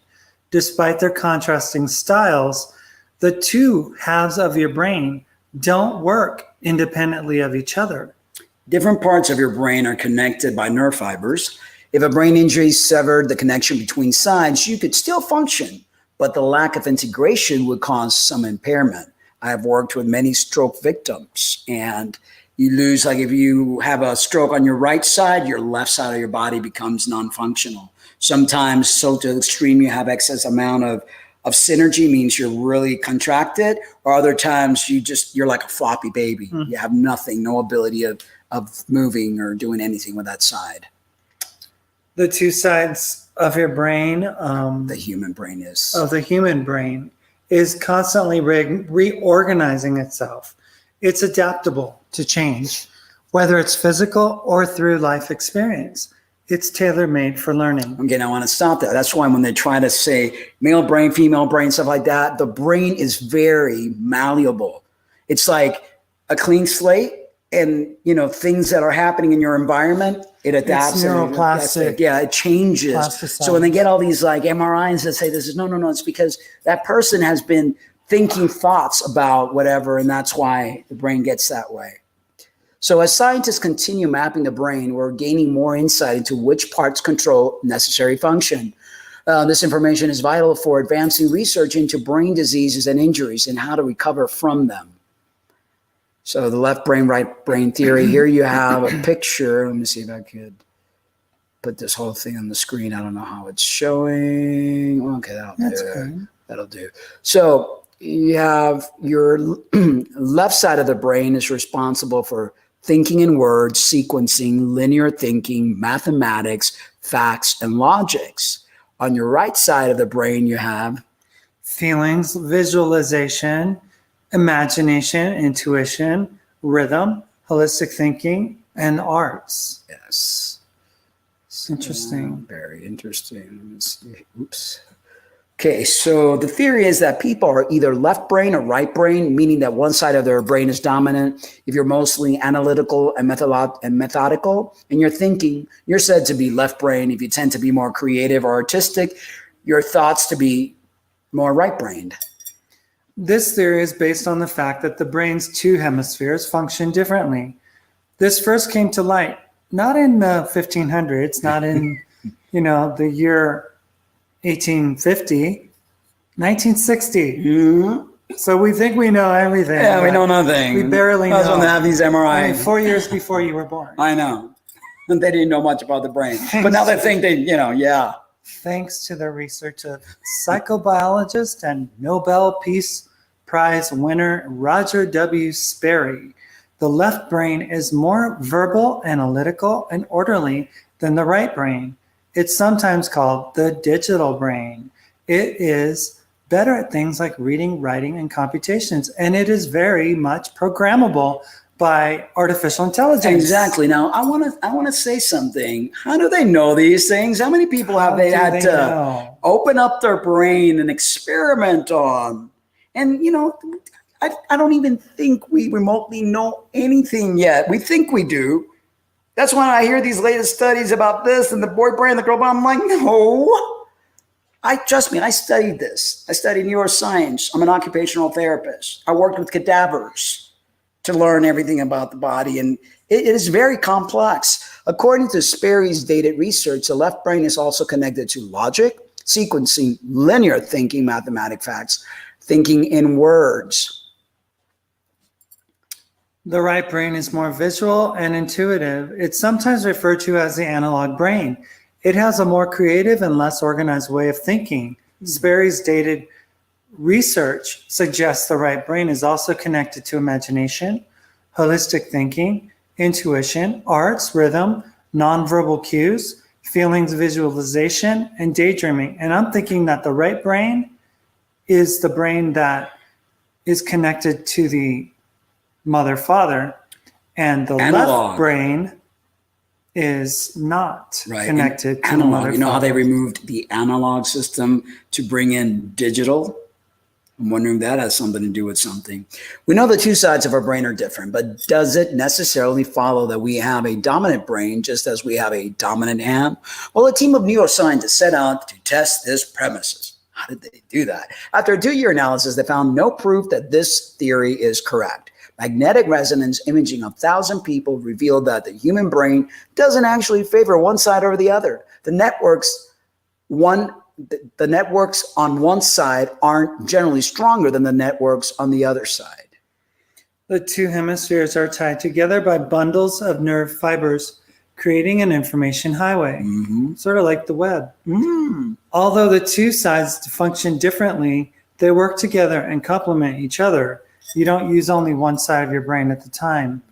And one of the interesting things earlier was it said this was known as a digital brain or something. There was something. And the other said analog. Yeah. So the left brain's more verbal, and it's sometimes. So the left is digital. It's sometimes called the digital brain. What does that make you guys think when we were analog, which was more the creative, more of our spirit side? The left side is a more robotic, digital. Isn't that what they're trying to create? Yeah. There's something to this. Yeah, the analog is like the old record player, magnetic tapes. What we used to watch TV with the rabbit antennas, the analog, Signal. More organic. The other side of the brain, it's more reptilian, linear, no emotions, mathematics. I mean, what is it? I would imagine that an analog signal has more of a curve to it, whereas a digital signal is more linear. spiky. Yeah, linear, very linear. Let's see. Anything here relevant to what we're speaking Leah about? says, thank you, Mark and Lena. I'll have to sleep for early work day. Great conversation. Keep up the good work and see you next show. Thank you for joining us. Watching, Appreciate Lias. you. Thank you. Thank you so much. And whenever you want to call, please feel free. Yes. And Gail Single says the brain is just the physical hardware. The mind of the soul is the powerhouse. Even if your brain doesn't function properly, your power remains. Yeah, and that's why I totally believe that, when we die, when your heart has that whole QRST thing on the EKG, and when you're dying, you don't have to have you hooked up when you're in the hospital. You have a flat line. The spirit left the house. There's no energy. Where do you think we power our heart, our lungs, and everything that works in our body? It's got to be powered by something, and that is powered by the spirit, the soul. Okay, so whether you're performing a logical or a creative function, you're receiving input from both sides of your brain. For example, the left brain is credited with language. but the right brain helps you understand context and tone. Wow. The left brain is credited with language. Yeah. And The right brain helps you understand context and tone. Mhm. The left brain handles mathematical equations, but the right brain helps out with comparisons and rough estimates. For me, Mhm. when I learned music, the worst part of, for me, learning music Same here. was having to count the things out and to add things up, And knowing where the and notes- where the notes sat, Yeah. and thinking it instead of like, I just wanted to feel my way through. And that's how I You know, learned I how to play didn't- guitar. I couldn't just play every good boy does No, I well. hated that. I mean, it's like I drove my piano teacher crazy so much so that when my yeah. ex used to play the piano at the house, she was very much analytical, Mhm. right? So she would get a piece of sheet music, Mhm. put it on the piano, get herself all set. And if you heard it one time, Yeah, you heard it 3,000 times. same way. Same Yeah. way. See, And it was like, that's what I mean, it was good, yeah, but it was but very, there was no life to Yeah. it. I It like was to like, I want to create. feel it. I don't like to do covers because of that. And if I do a cover, I change it up completely because I like to flow with things. So whether you're performing a logical creative function, you're receiving input from both sides of your brain. For example, the left brain is created with language, but the right brain helps you understand context and tone. The left brain handles mathematical equation, but the right brain helps out with comparisons of rough estimates. Generally, general personality traits, individual preferences, or learning style doesn't translate into the notion that you're left brain or right brain. Still, it's a fact that the two sides of your brain are different, and certain areas of your brain do have specialties. The exact areas of some functions can vary a bit from person to person. So tips are keeping your brain sharp. Oh, this thing is like hard to control. According to the Alzheimer's Association, keeping your brain active may help increase vital and possibly generate new brain cells. They also suggest that a lack of mental stimulation may increase the risk of developing Alzheimer's disease. Here are a few tips for your brain to be stimulated. Spend some time each day reading, writing, or both. Never stop learning. Take a class, go to a lecture, or try to acquire a new skill. Tackle challenging crossword and Sudoku puzzles. Play memory games, board games, and card games or video games. Yeah. Take on a new hobby that requires you to focus. And all these things to me seem like how to sharpen your left brain. How to not be for know, me. Exactly. Because I don't personally, I know maybe some people like crossword puzzles and Sudoku and all that, and board games. I mean, I'm not never. No. This does not resonate. And video games, I mean, it's like much less. In addition to thinking exercise, your brain benefits from a good physical workout. Just 120 minutes of aerobic exercise a week can help improve learning and verbal memory. Now you're talking. Yeah, avoid junk food and be sure to get all the essential nutrients you need through diet or dietary supplements. And of course, aim for a full night's sleep every night. That's good. Yes. Tips for boosting creativity. If you're trying to nourish your creative side, here are a few ways to get started. Read about and listen to the creative ideas of others. You might discover the seed of an idea you can grow or set your own imagination free. Try something new. Take up a creative hobby, such as playing an instrument, drawing, or storytelling. A relaxing hobby can help your mind wander to new places. Look within. This can help you gain a deeper understanding of yourself and what makes you tick. Why do you gravitate towards certain activities and not others? That's important. Looking within, really getting to know you. Keep it fresh. Break your set patterns and go outside your comfort zone. Take a trip to a place you've never been. Immerse yourself in another culture. Take a course in a subject you haven't studied before. Tips and tricks. When you get new ideas, write them down and work on developing them further. Brainstorm. When faced with a problem, try to find several ways to get a solution. When doing simple chores, such as washing the dishes, leave the TV off. Let your mind wander to new places. Rest, relax, and laugh to let your creative juices flow. Even something as creative as music takes time, patience, and practice. The more you practice any new activity, the more your brain adapts to the new information. The bottom line, whether you're working out a complicated algebraic equation or painting an abstract work of art, both sides of your brain are actively participating and providing input.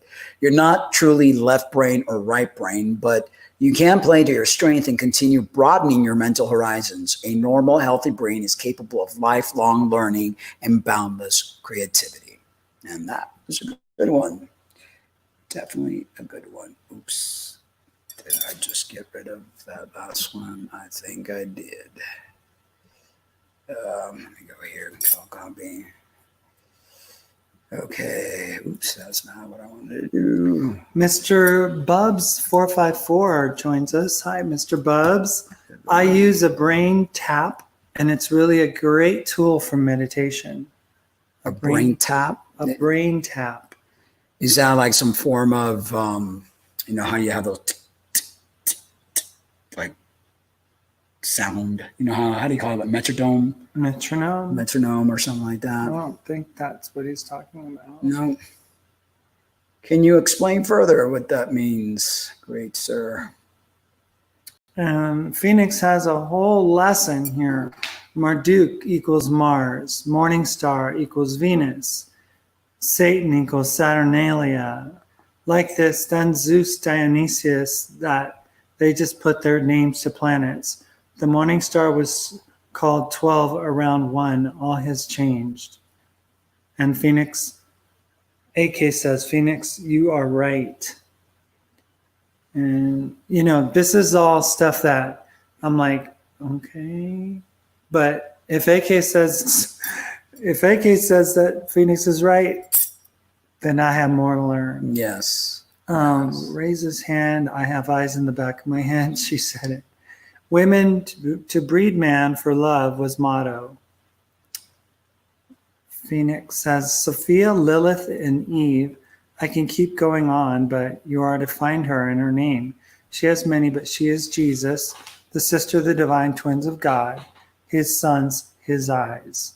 And when her sun rises, it is too late for her to speak to you, to God for you. She is the only one that speaks to God through the ear of the blind dragon. Again. Yeah. I mean, it's all wonderful, but it's all like cryptic coding. And I appreciate it. I really do. I just don't know what to make sense of. Right. You know? It's just, yeah.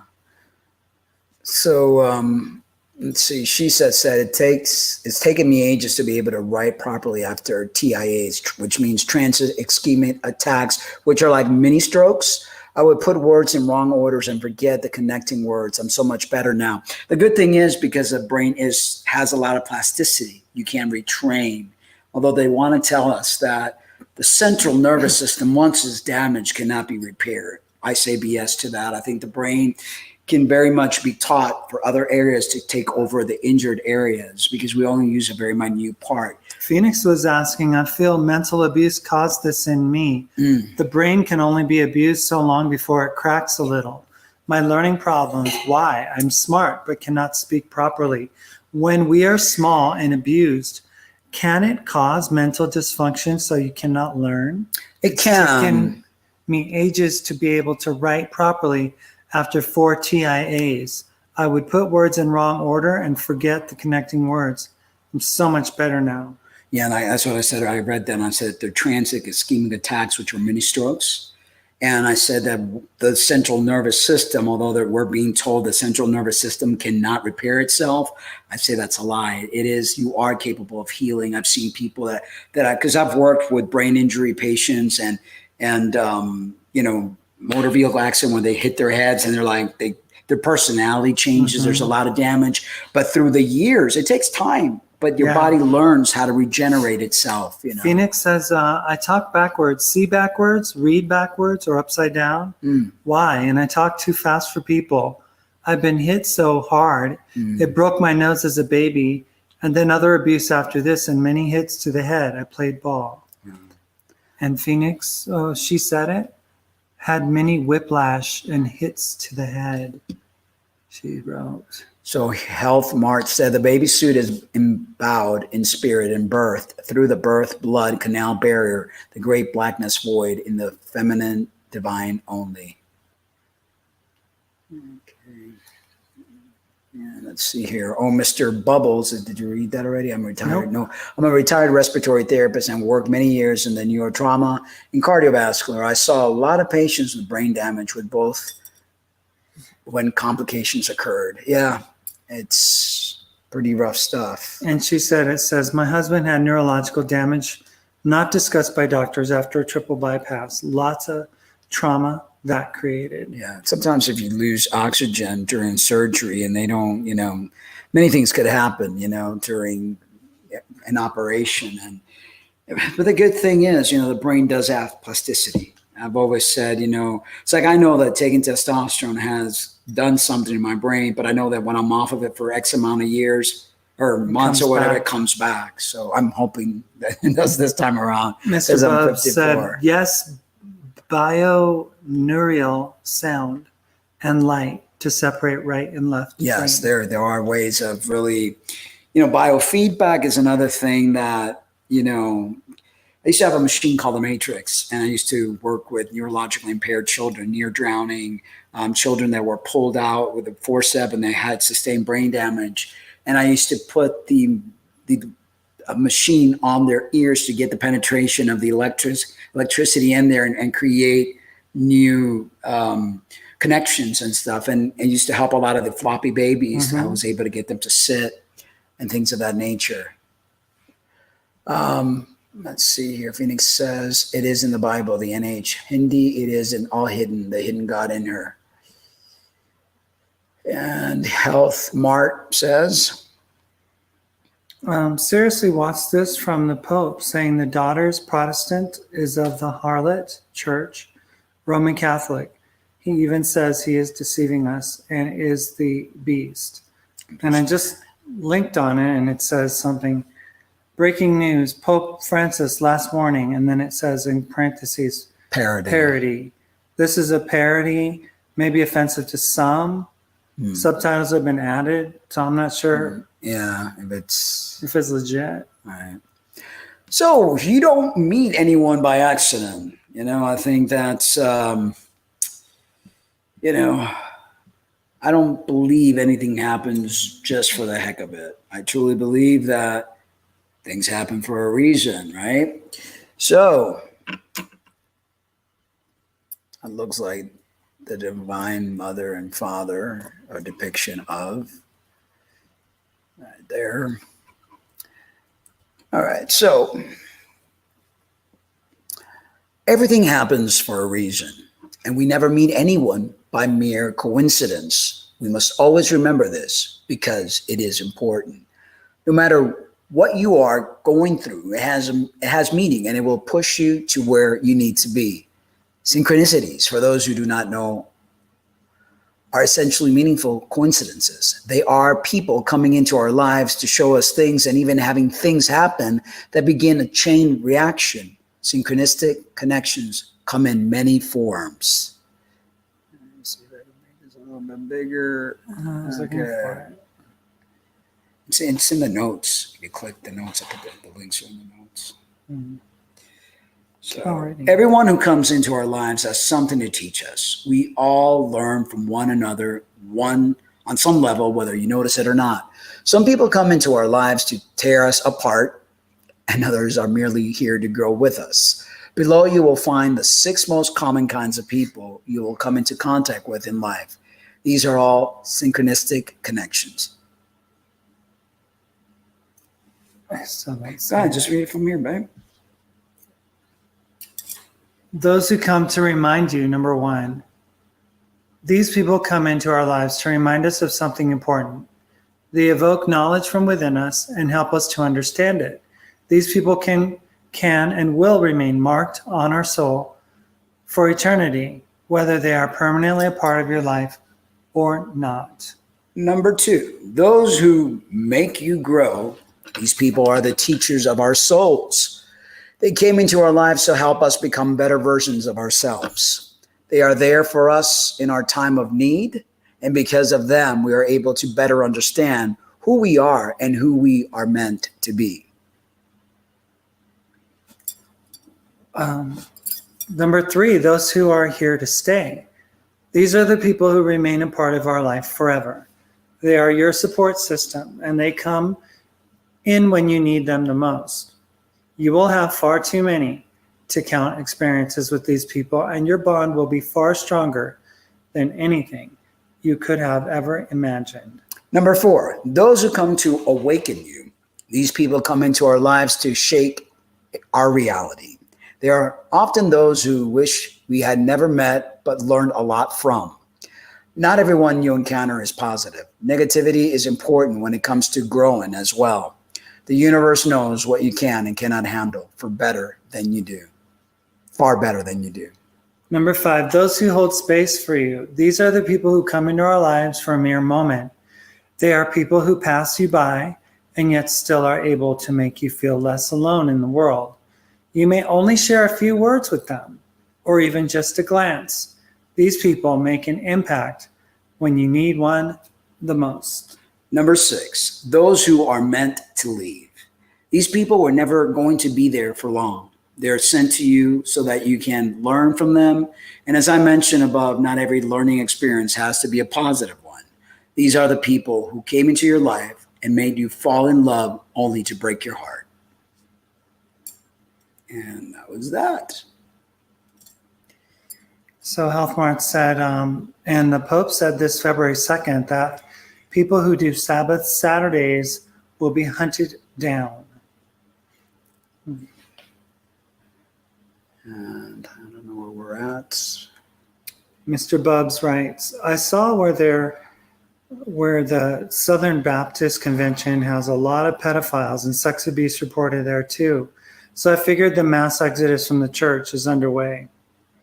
Yeah, and recently there was a big church minister in Chicago, actually 2 of them in the last couple of months.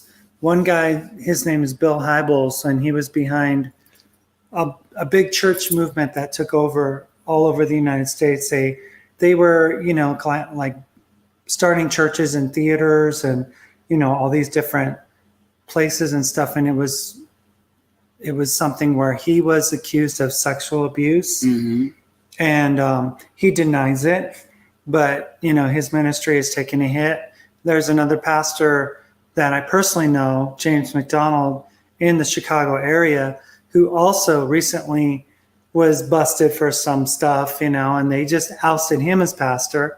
And then you have this thing going on with the Southern Baptist Convention. And, the Southern Baptists, they claim, that each church is autonomous and that they're not like the priest-parish systems where they all are accountable to each other, that pastors aren't accountable and all that stuff. But it's like, it's finally happening, people. The unveiling of the fakeness of religiosity, this system of money and control. It's like this modern usury from the Catholic times of the Renaissance and the Dark Ages. The same thing happens these days. People giving their tithe, people giving their offerings, people, funding major television networks that call themselves Christian networks. And these people live like high off the hog. I mean, they make people, feel like they have to give as if it's giving to God or something. And it's like, all they're doing is making money, just like the Pharisees did. Why else would they not want to institute sacrifice? Because they knew that each and every Jewish family was going to have an animal that they'd have to purchase to sacrifice it, and so this is all about money and power. So AK says, Health Mart says, the Exodus above and below. Phoenix says, Passover and Easter, what are these 2 holidays? ? I do not think so. Right. And AK says, Re also spelled Ra or Pra in ancient Egyptian religion, God of the sun and creator God. And it was Martin said, couldn't find your video again, so I went to my like videos. What's up with YouTube? All because you don't want trans children. Yeah, it's weird. It's really strange how they, it's bizarre completely. I don't know. Can't but control them. but they're gonna promote other things. Oh, you God, know, yeah. easily. Easily. You're gonna find, what's that person, Riley Dane? What's that trans person that they sent you a link for? The one with Riley? the big Addis Babel and that's real annoying. And Yeah. they'll promote them really easy. And that's how that works, you know. It's crazy stuff, I tell you. Thing is, we don't really do this for the popularity, likes, or anything. I mean, we would rather get on the road and hug necks and help people and laugh with people, cry with people, dance with people. Do it the old-fashioned, the old-fashioned organic route. One-on-one. That's how I like to roll. Anyway, manifestation moment. Let me make sure that's on. Let me make sure this is on. Turn it on first and boom. All right. Crazy stuff. Crazy stuff. All right, let me hit this here.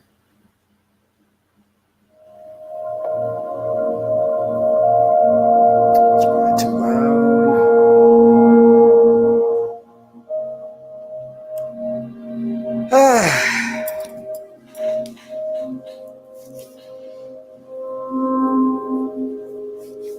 What is your favorite color? What is your favorite scent? When you are down, what is your favorite comfort food?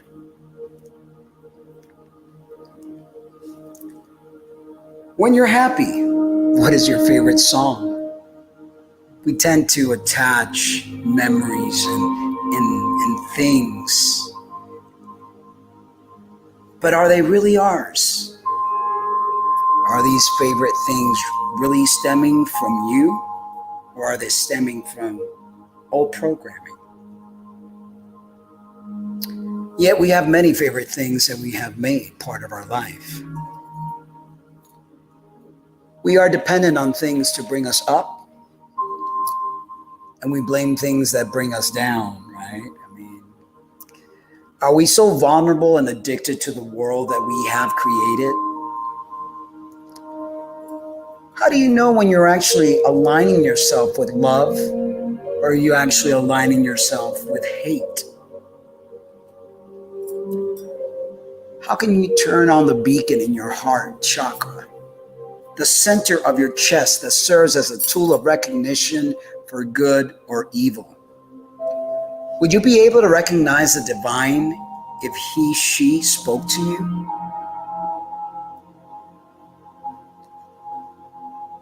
Would we be able to recognize your voice? Here's an exercise you can use to improve your honing device for love and truth. Let's go back to memory lane. I like that we did yesterday, bringing back memories. Memory lane, as long as you don't use it to say, oh, my life was better before than it is now. But memory lane could actually be a healing and soothing tool. Go back when you were just a child, when your mother held you close and you could hear her heartbeat. Do you remember that sound? How about, can you remember her breath as chest rise and goes in and out, and that heartbeat? When your head went up and down as she held you, while she fed you. Do you remember her smell and the taste of her milk? Do you remember when she sang you to sleep? You had no cares in the world. Your spiritual mother has placed her scent on you. You carry her DNA, and her every present is within you. Just like earthly mother, spiritual mother has done the same. Although you may not consciously remember, you belong to her and she to you. Nothing nor anyone could ever pull you apart or take you away from her. not an archon, not a demon. Nothing earthly could ever separate you from Mother. Although we have been tampered with by a lower entity, he cannot remove Mother/Father from you. That kingdom is within you, that spark of divinity. You are always protected and can ask for them whenever you are in need. They have provided you with everything you need. All you have to do is remember and think back at the time where you were one and connected. This is all a bad dream, folks, that will soon come to an end. Namaste.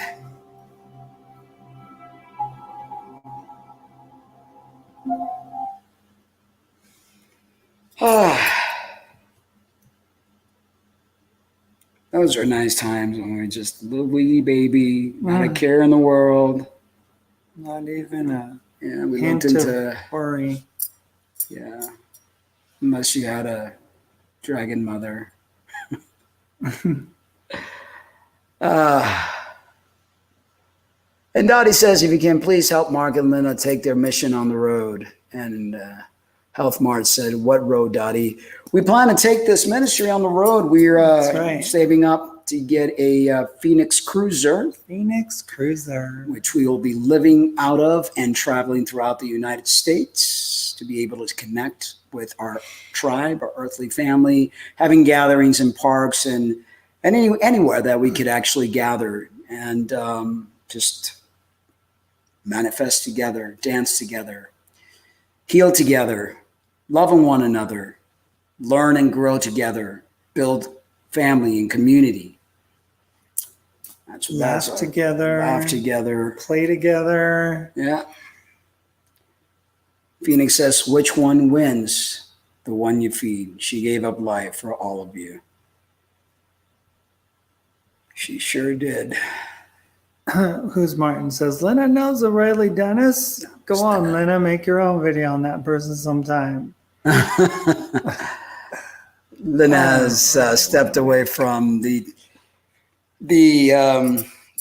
trans. That's why I've started the morning transition radio healing segment with Mark Angelo, and I touch upon trans issues there. So AK said, what was it? Phoenix said, AK, someone to talk to. Yes, it is hard to find someone that follows Egyptian.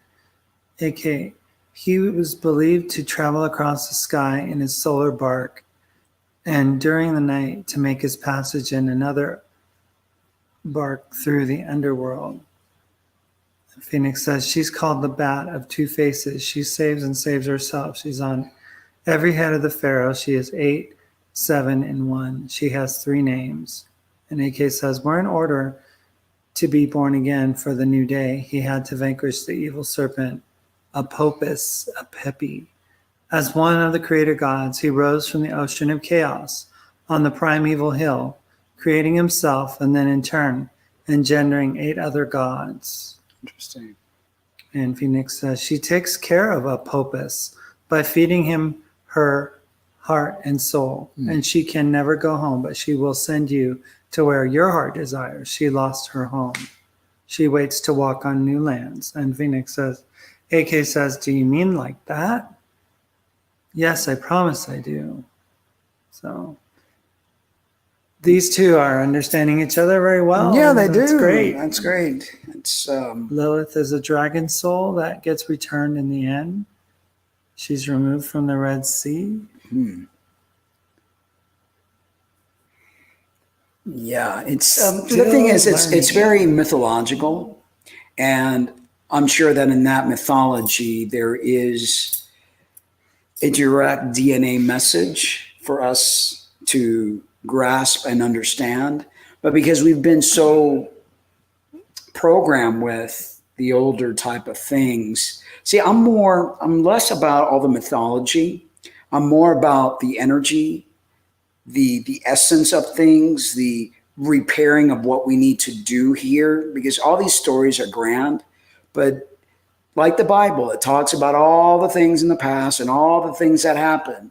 That's not, in my opinion, going to help us. What we need to do is change the now, change the things that we can change, connect as a species, build a better world, build a better system within us so that we learn how to cope better. We learn how to get along with each other better. We learn how to love ourselves and each other better. Take care of our temple, our physicality, and our spirituality. All these stories about the dragon and the sphere and the this, it's all great and dandy. It's beautiful, but how is it going to help us now? How is it going to help us prepare for what we need to do, what's going to happen? Because again, that's living in the past. So, well, I personally think that if we stop researching anything and reading anything, and this was something that I heard Laura Eisenhower say, and she's like, I never read a book. I never look at any research. I just go in here, download. And this is all I need. I don't need to know about dragons and trees and suns and Egyptians or anything. It's like, what I know is that if I clean up what's inside and that's the name of the game, filter that, then I'm good to go. Because they want to keep us, hey, look over here and look over there and look on this rock and look at this and learn them. And it's like, in all of that, you're missing what you need to do, in my opinion. And I love to learn. I love when you read to me. I love certain things because it triggers. Like we spoke earlier with, what's his name? I'm terrible with names. With Matthew. Yes. That, when you read certain things that you do read, you do get like a little aha moment, and it triggers something. But I don't like to focus so much on that because then I stop going within.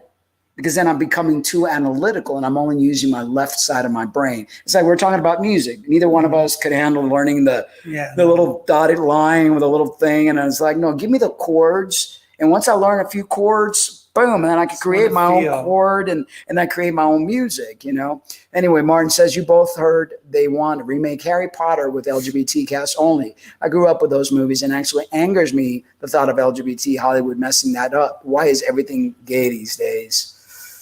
Because there's a lot of gays these days, and they want to be able to, I guess, cater to, a wider audience. I personally have nothing against homosexuality. I mean, even in the animal kingdom, there's homosexuality. There are tigresses that live together and love each other, and there's two male dogs that do it together, two female dogs that try to whatever.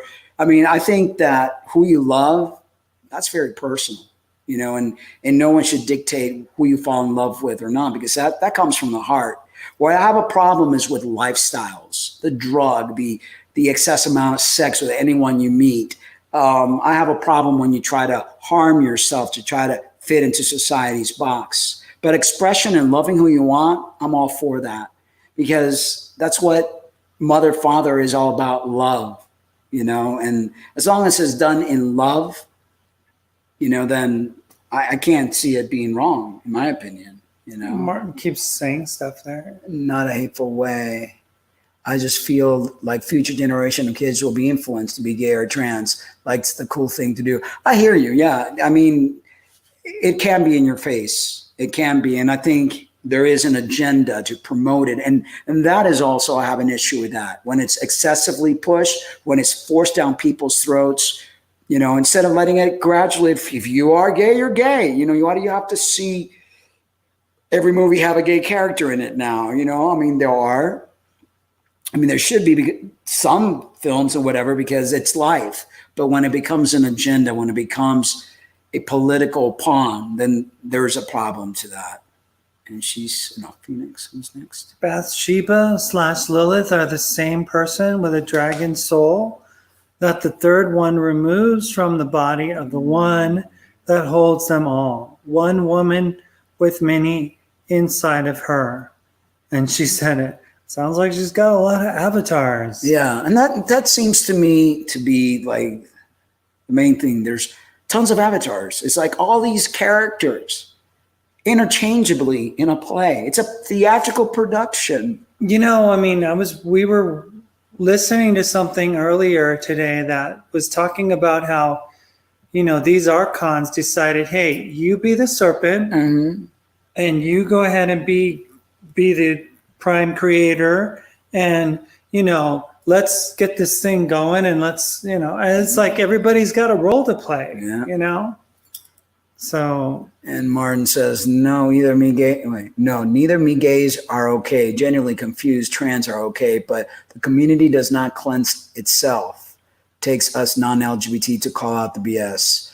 I hear you and respect that totally. I mean, it's like no one needs to wave flags. No one needs to push agendas on anyone. People just need to live, be happy, and be well. When it becomes, but politics is what ruins everything. When there's money to be made, when there's political agendas behind people suffering, then there's a problem, in my opinion. Let's see here. Becky joins us. Hey, Becky. Late as usual. Yeah, we're getting ready to call it a night. But thank you for better late than never, I guess. Phoenix says, she is many. I am. That I am what I am. They changed that to I am that I am. It's wrong. And she said, it says, I'm just me. Yeah. I'm just what I am. I'm just me and what I am. That's what Girl with No Name says. And yep, Lena, 3 times 3 equals 12. 12 times 12 equals 4. 144. So how much does 144 times 144 equals? I have no clue because I'm terrible at math. I never liked math. Geometry? I was like, why? Where am I going to use this for? Algebra? Statistics? I never did. Physics? Oh my God. I was like, I had to take like 3 weeks off because I left my last, I think it was physics. I left it for last over a summer, 6 weeks period. I had to take time off work because I was like, I failed the first test. I'm like, oh my God, I'm in trouble.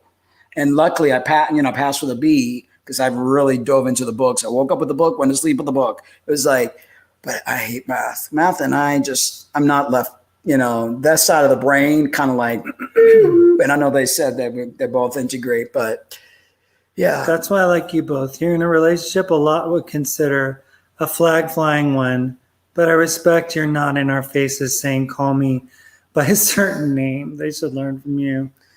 I honestly don't really care to get involved with activism in any way, shape, or form. I mean, I'm just me.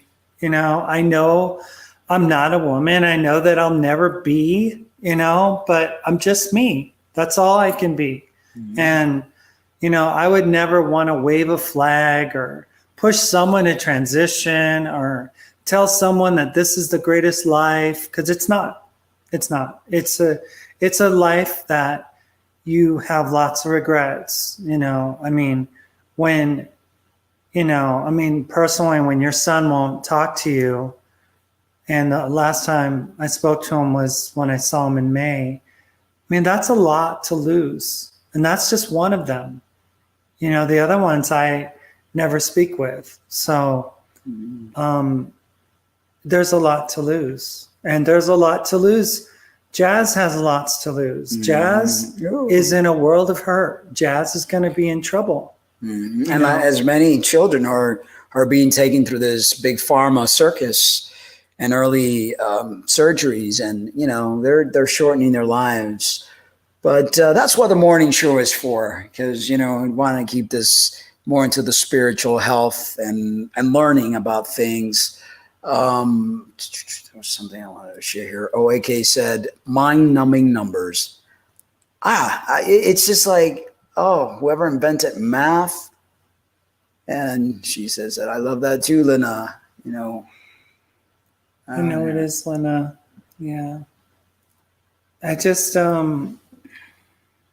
don't know. For me, it's just it's more personal than it is like trying to get people to accept, a certain segment of society. It's like back when I first transitioned, there were people like, oh, you need to speak out. You need to, be a Riley or something. And it's like, I don't have the right to tell somebody what to do or how to see me or what to think. Yeah, it's not my job, I live, and that's all I can do, you know. And if people see a man, then they see a man. I don't care. If they see a woman, they see a woman. I don't care. You know, whatever. I'm just living. And to me, it's like inconsequential what the rest of society thinks, you know. And with me, because I've been in this for so long, that I want to be another voice. I want to be the voice of reason. I want to, you know, let people know that there's other ways of living life without having to put themselves through all these dangerous procedures and taking dangerous pharmaceuticals, you know, and you know, I have the passion for that, you know, and we're all different, you know, and that's good, and that's okay. And it's a scar I've never recovered totally from either. Losing your kids? Oh, wow. Is that what you're saying, Suze? Yeah, it's got to be hard. I mean, I can't even imagine, because I didn't have any children. I can't imagine how that feels. I know that it's got to be devastating, very devastating. And I think that's one of the reasons I advocate against this, because I've seen how devastating it has been for Lena. So, you know, I want to be that voice to say, hey, it's not all candy cane and bubblegum. You know, you do this, you're going to have a little bit of time of fun. But when reality kicks in, when the years pass by, when you get older, you know, then what do you got? You know, so people really have to think this through really hard. And she says, yes, she's lost her kids as well. I'm so sorry. So sorry about that. Who's Martin says, you both need to realize you are spiritual and game is not the target. Others want to be seen and heard, not for helping, but for a look at me aspect. Yeah. And that's one of the things, you know, there was a trans woman that posted on Instagram a picture of themselves in like their bikini or something, in lingerie, spread out on a bed, you know, or no, it wasn't a bikini. It was just in their workout clothes or something. And it's like, they're like captions like boobs for days, trans is beautiful. And then I went in there and I said, you know, are you a mother? Because if you're a mom, this is just not, or whatever you think you are, you know, you have a child. You're a parent. You're a parent, right? If you're a parent, then why are you doing this? You know, and they were like, well, I mean, I don't think it's wrong for me to show myself. I'm just confident. And it's like, you know, all you do is want people to look at you. You just want them to worship you and your, you know, and your transition and how beautiful you look now, and the guy picture before and the girl picture now. And, well, it's part of that energy that I was saying that gets turned upside down, because you got regular women that like to show off and like to get that male gaze, but they're coming from a very dark energy of look at me. Because not only trans women do that, there are some natal women that have low self-esteem, and they feel by doing this they're going to get something out of life. And I think when you have to parade yourself that way, that's a turnoff in every sense of the word. I don't know. I just think that, you know, person, she's in her 30s or something, midlife or whatever. It's like, is a woman at that age doing that too? I mean, unless there's a few that Jezebel spirit are into that, right. You know, but a lot of moms are just excited to have their kids and to go on play dates and to, you know, celebrate with them and to color with them or something. You know, a mom taking a picture with her kid coloring, or you don't see moms taking selfie of their own. You know, there's like our friend Jennifer Cook.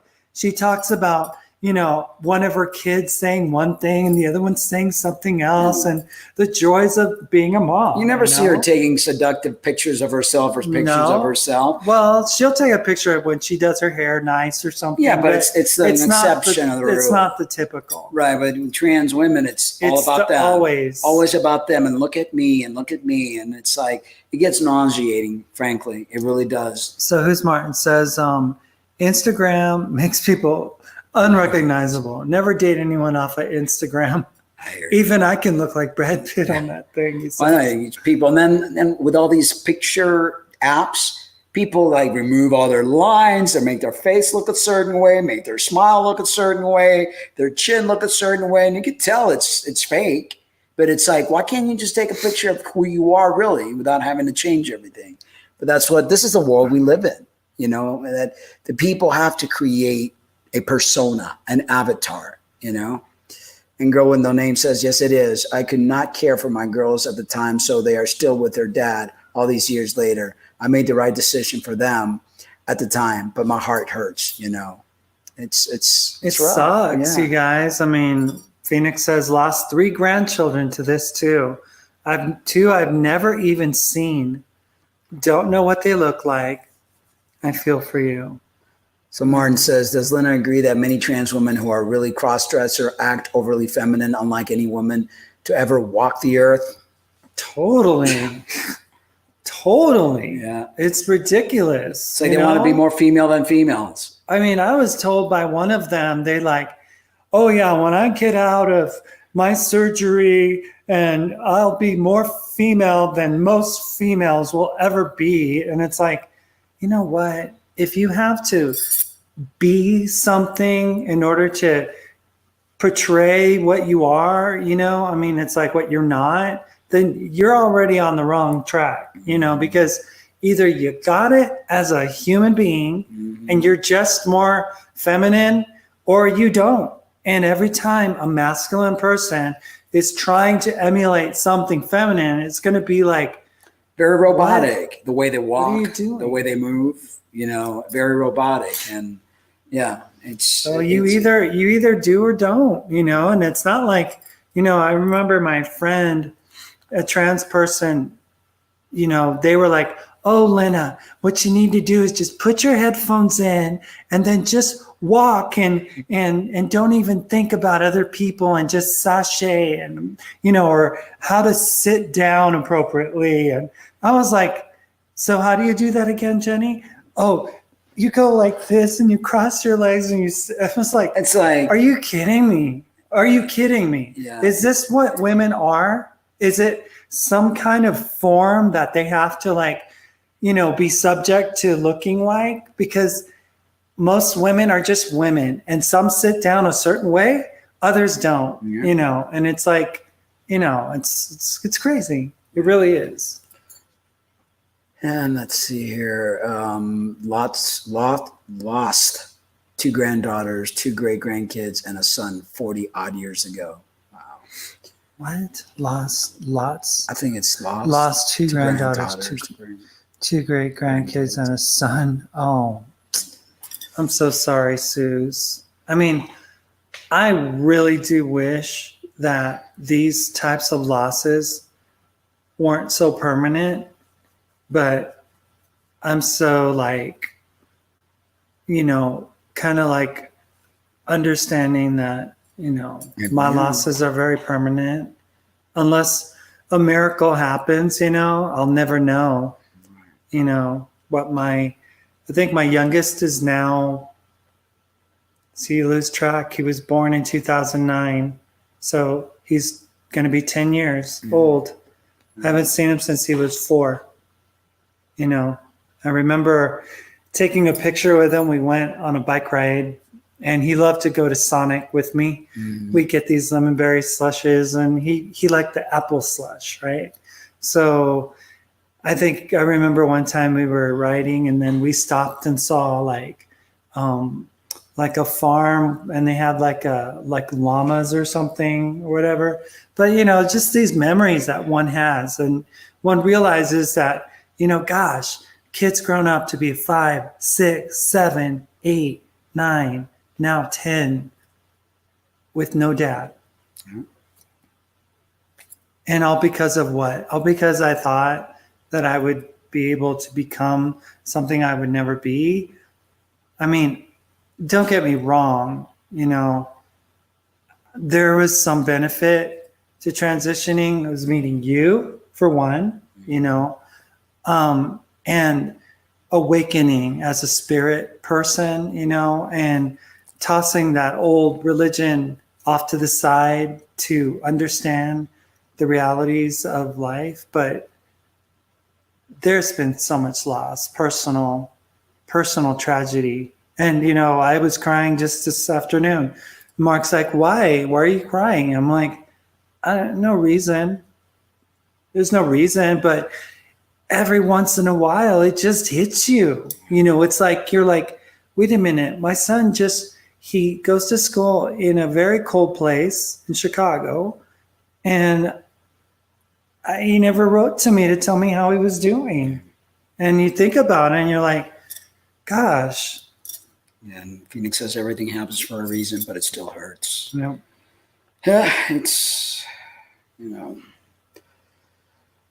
And it's not good enough in a cliche, but they genuinely do not die in your memory. That's how powerful your thoughts are. So pick the positive or the negative. Death comes for us all, unfortunately. Or fortunately. yeah. Death is not even death. Death is life. We're eternal. And Martin says doctors are trying to make it possible for trans women to carry children now. Saw one article on it. That's just sick. Good luck with the breastfeeding. I don't think that, you know, they've done those surgeries on bio women because they have the vessels leading to it, you know, and the build. I don't think that will be a very successful surgery. Well, I mean, know. I would never say never to, I mean, I would say no to organic life. But if you're talking about cyber life and melding the artificial with, you know, I mean, they can mess with gender to the point of where anything's anything, That could you know, be, but not organically. No, organic man or an organic woman cannot be duplicated. Cannot. So Gail says, oh, go ahead. I wouldn't be surprised if the fear of going to war makes some men want to be females on some level, probably subconsciously implanted from generations who went to war. The fear of being called up on the draft or something. I don't know, possibly. My youngest is 13 in 12 days. She's a Spitfire. You can imagine. All my girls are Spitfires, as she said. And who's Martin said, it's not good enough and a cliche, but I already read that. Oh, you ready to? Yeah. Positive, man. Death comes for us all, unfortunately. The last 7 years has really devastated me.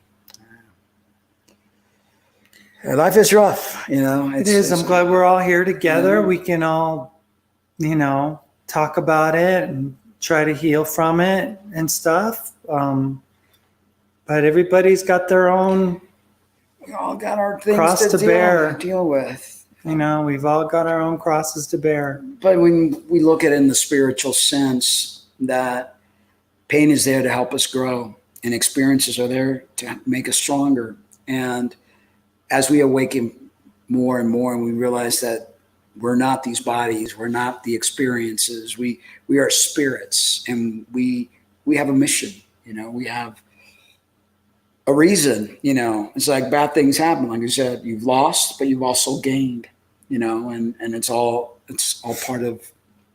Because no one ever really owns their kids. Your kids will grow up, they'll get married, have their own kids. You know, and it's like a bird. They bring the little birdie to life, and then it's like off you go flying. That's true. And some of them go. That's true. Yeah. So we always got to look at the bright side. You know. Living on the sunny side of life. And that's what I try to do, because gosh, if we start to think of all the negative and all the pain, and it's good to go into that memory lane, you know, feel it, because it sometimes we need that, but then we also need to learn, okay, that's good enough. You know, it's not conducive for our emotional, mental, and physical health or spiritual health. And we feed the archons when we go in that enemy. She said it's hard to throw that particular baggage off trauma over the cliff. I'm not saying it's easy, but I believe it's what we need to do to become stronger, to really evolve ourselves more, to really understand this whole concept of why we're here. And, you know, you could feel it. You could feel it and you could understand it, but when you allow it to really bring you down and hurt you, then I think that's where, you know, we get into trouble. Yeah, in my opinion. For me, the biggest thing for me is just how I've been portrayed, you know, as to being an abandoner and all that stuff. And there's so many people that have said so many hurtful things in that regard. And, it's hard to deal with sometimes, but I've learned to understand that those perceptions are there because they're very much something that people can read into. They can look at my situation. They can look at where I was. They can look at who I was and look at what I did, and they can make those assumptions. But, I'm not a liar. I was literally, and still do, struggle with gender. And it's something that would have affected my family regardless, and,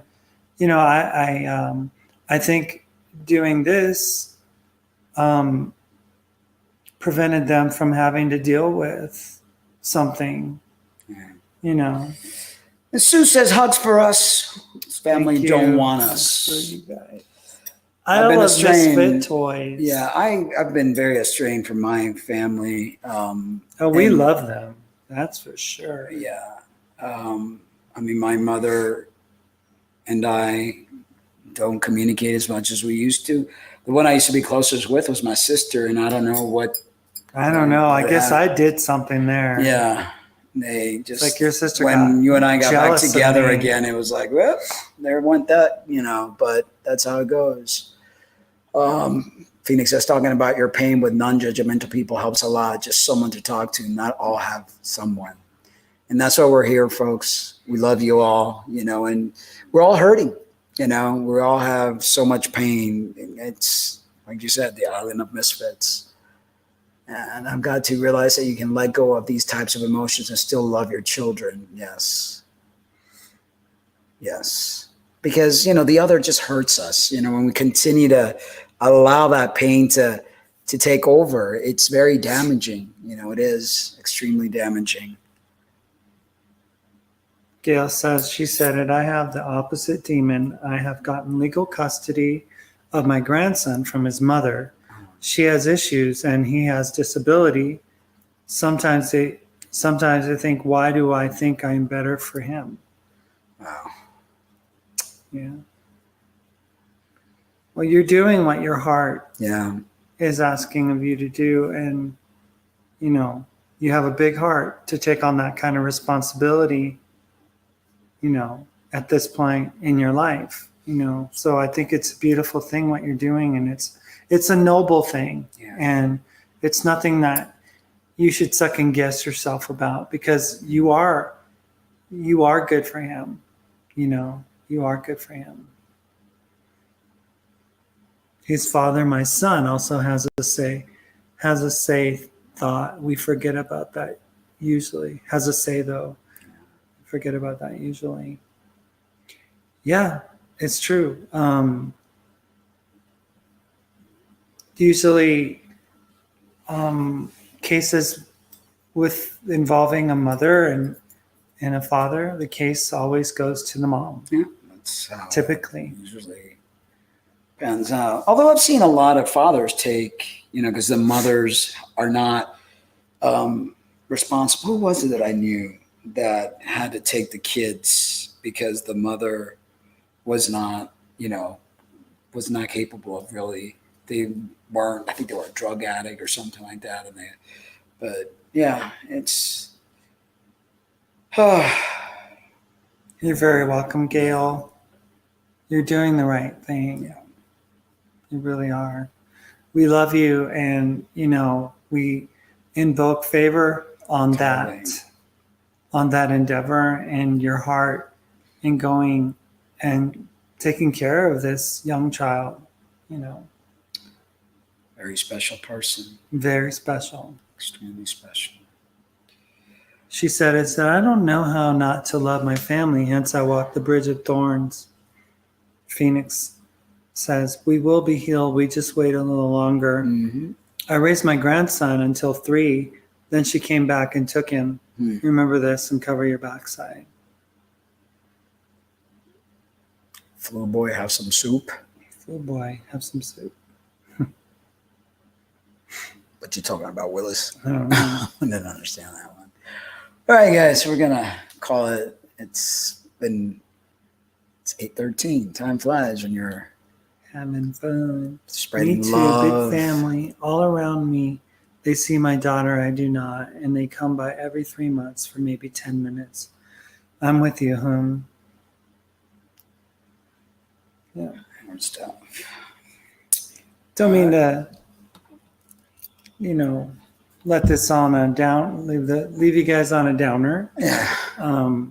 But Mark has a uplifting, powerful song. I don't know how uplifting. This one's called Once Upon a Time. And this doesn't have any video, so I'm going to share this picture and just play the song. Okay.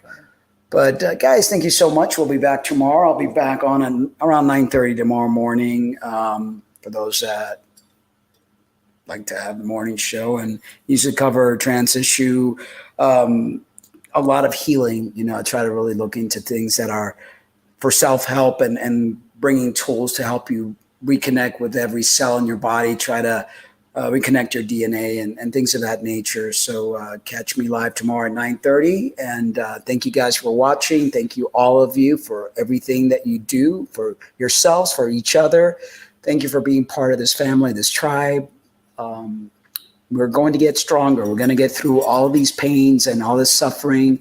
Remember, this is just a hologram, a painful hologram, but it's just a hologram, and it's just a hiccup in time, because time, what is time, and an illusion. It's an illusion. So if we start to understand that, it makes the pain a little less.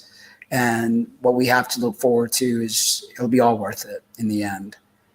So we love you guys, but remember to always love yourselves too. And love you. Now I gotta connect this. Is it on? Yeah, so let me see here. I'm going to share a picture. Let me see if I can do this. Because the video doesn't have any video pictures. I'm thinking of putting a picture. Ta-da, and let me do this. Okay, while I just play the song.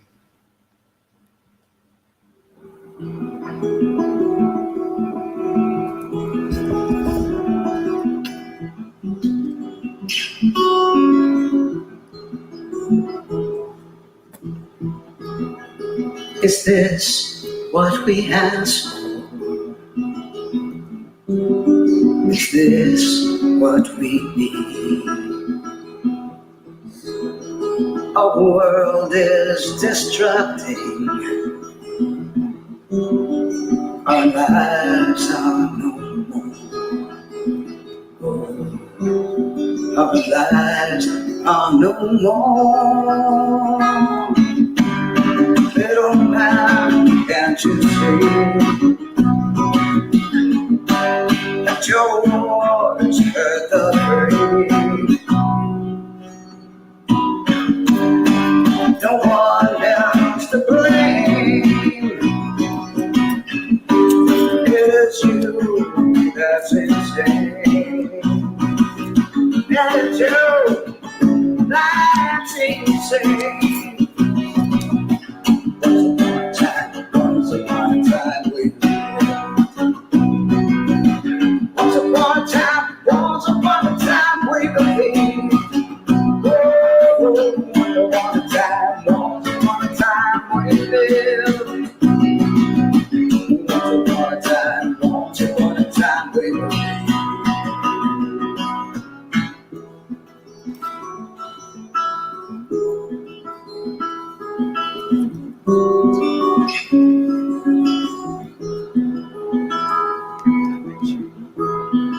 The years of our hurting add up too much pain. Can we start all over and change the old ways? Can we change the old ways? Little man, can't you see that your wars hurt the free? There's no one else to blame. girl, that's insane. Oh, once upon a time we were there.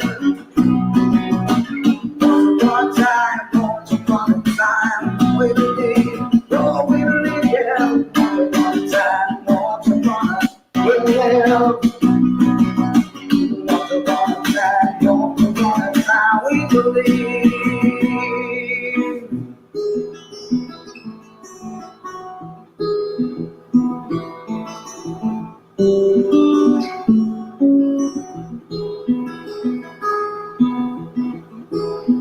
I know you remember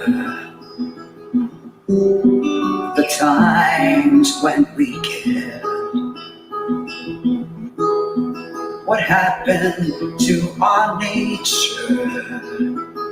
The world's in despair.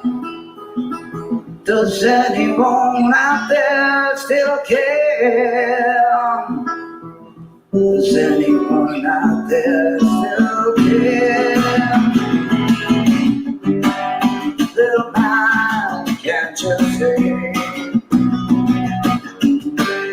that the war got the free? No one else gets to blame. The situation that's insane. Oh, it is, yo, that's insane. I said, now once upon a time we lived. Once upon a time we believed. I hear it now, I know, I believe.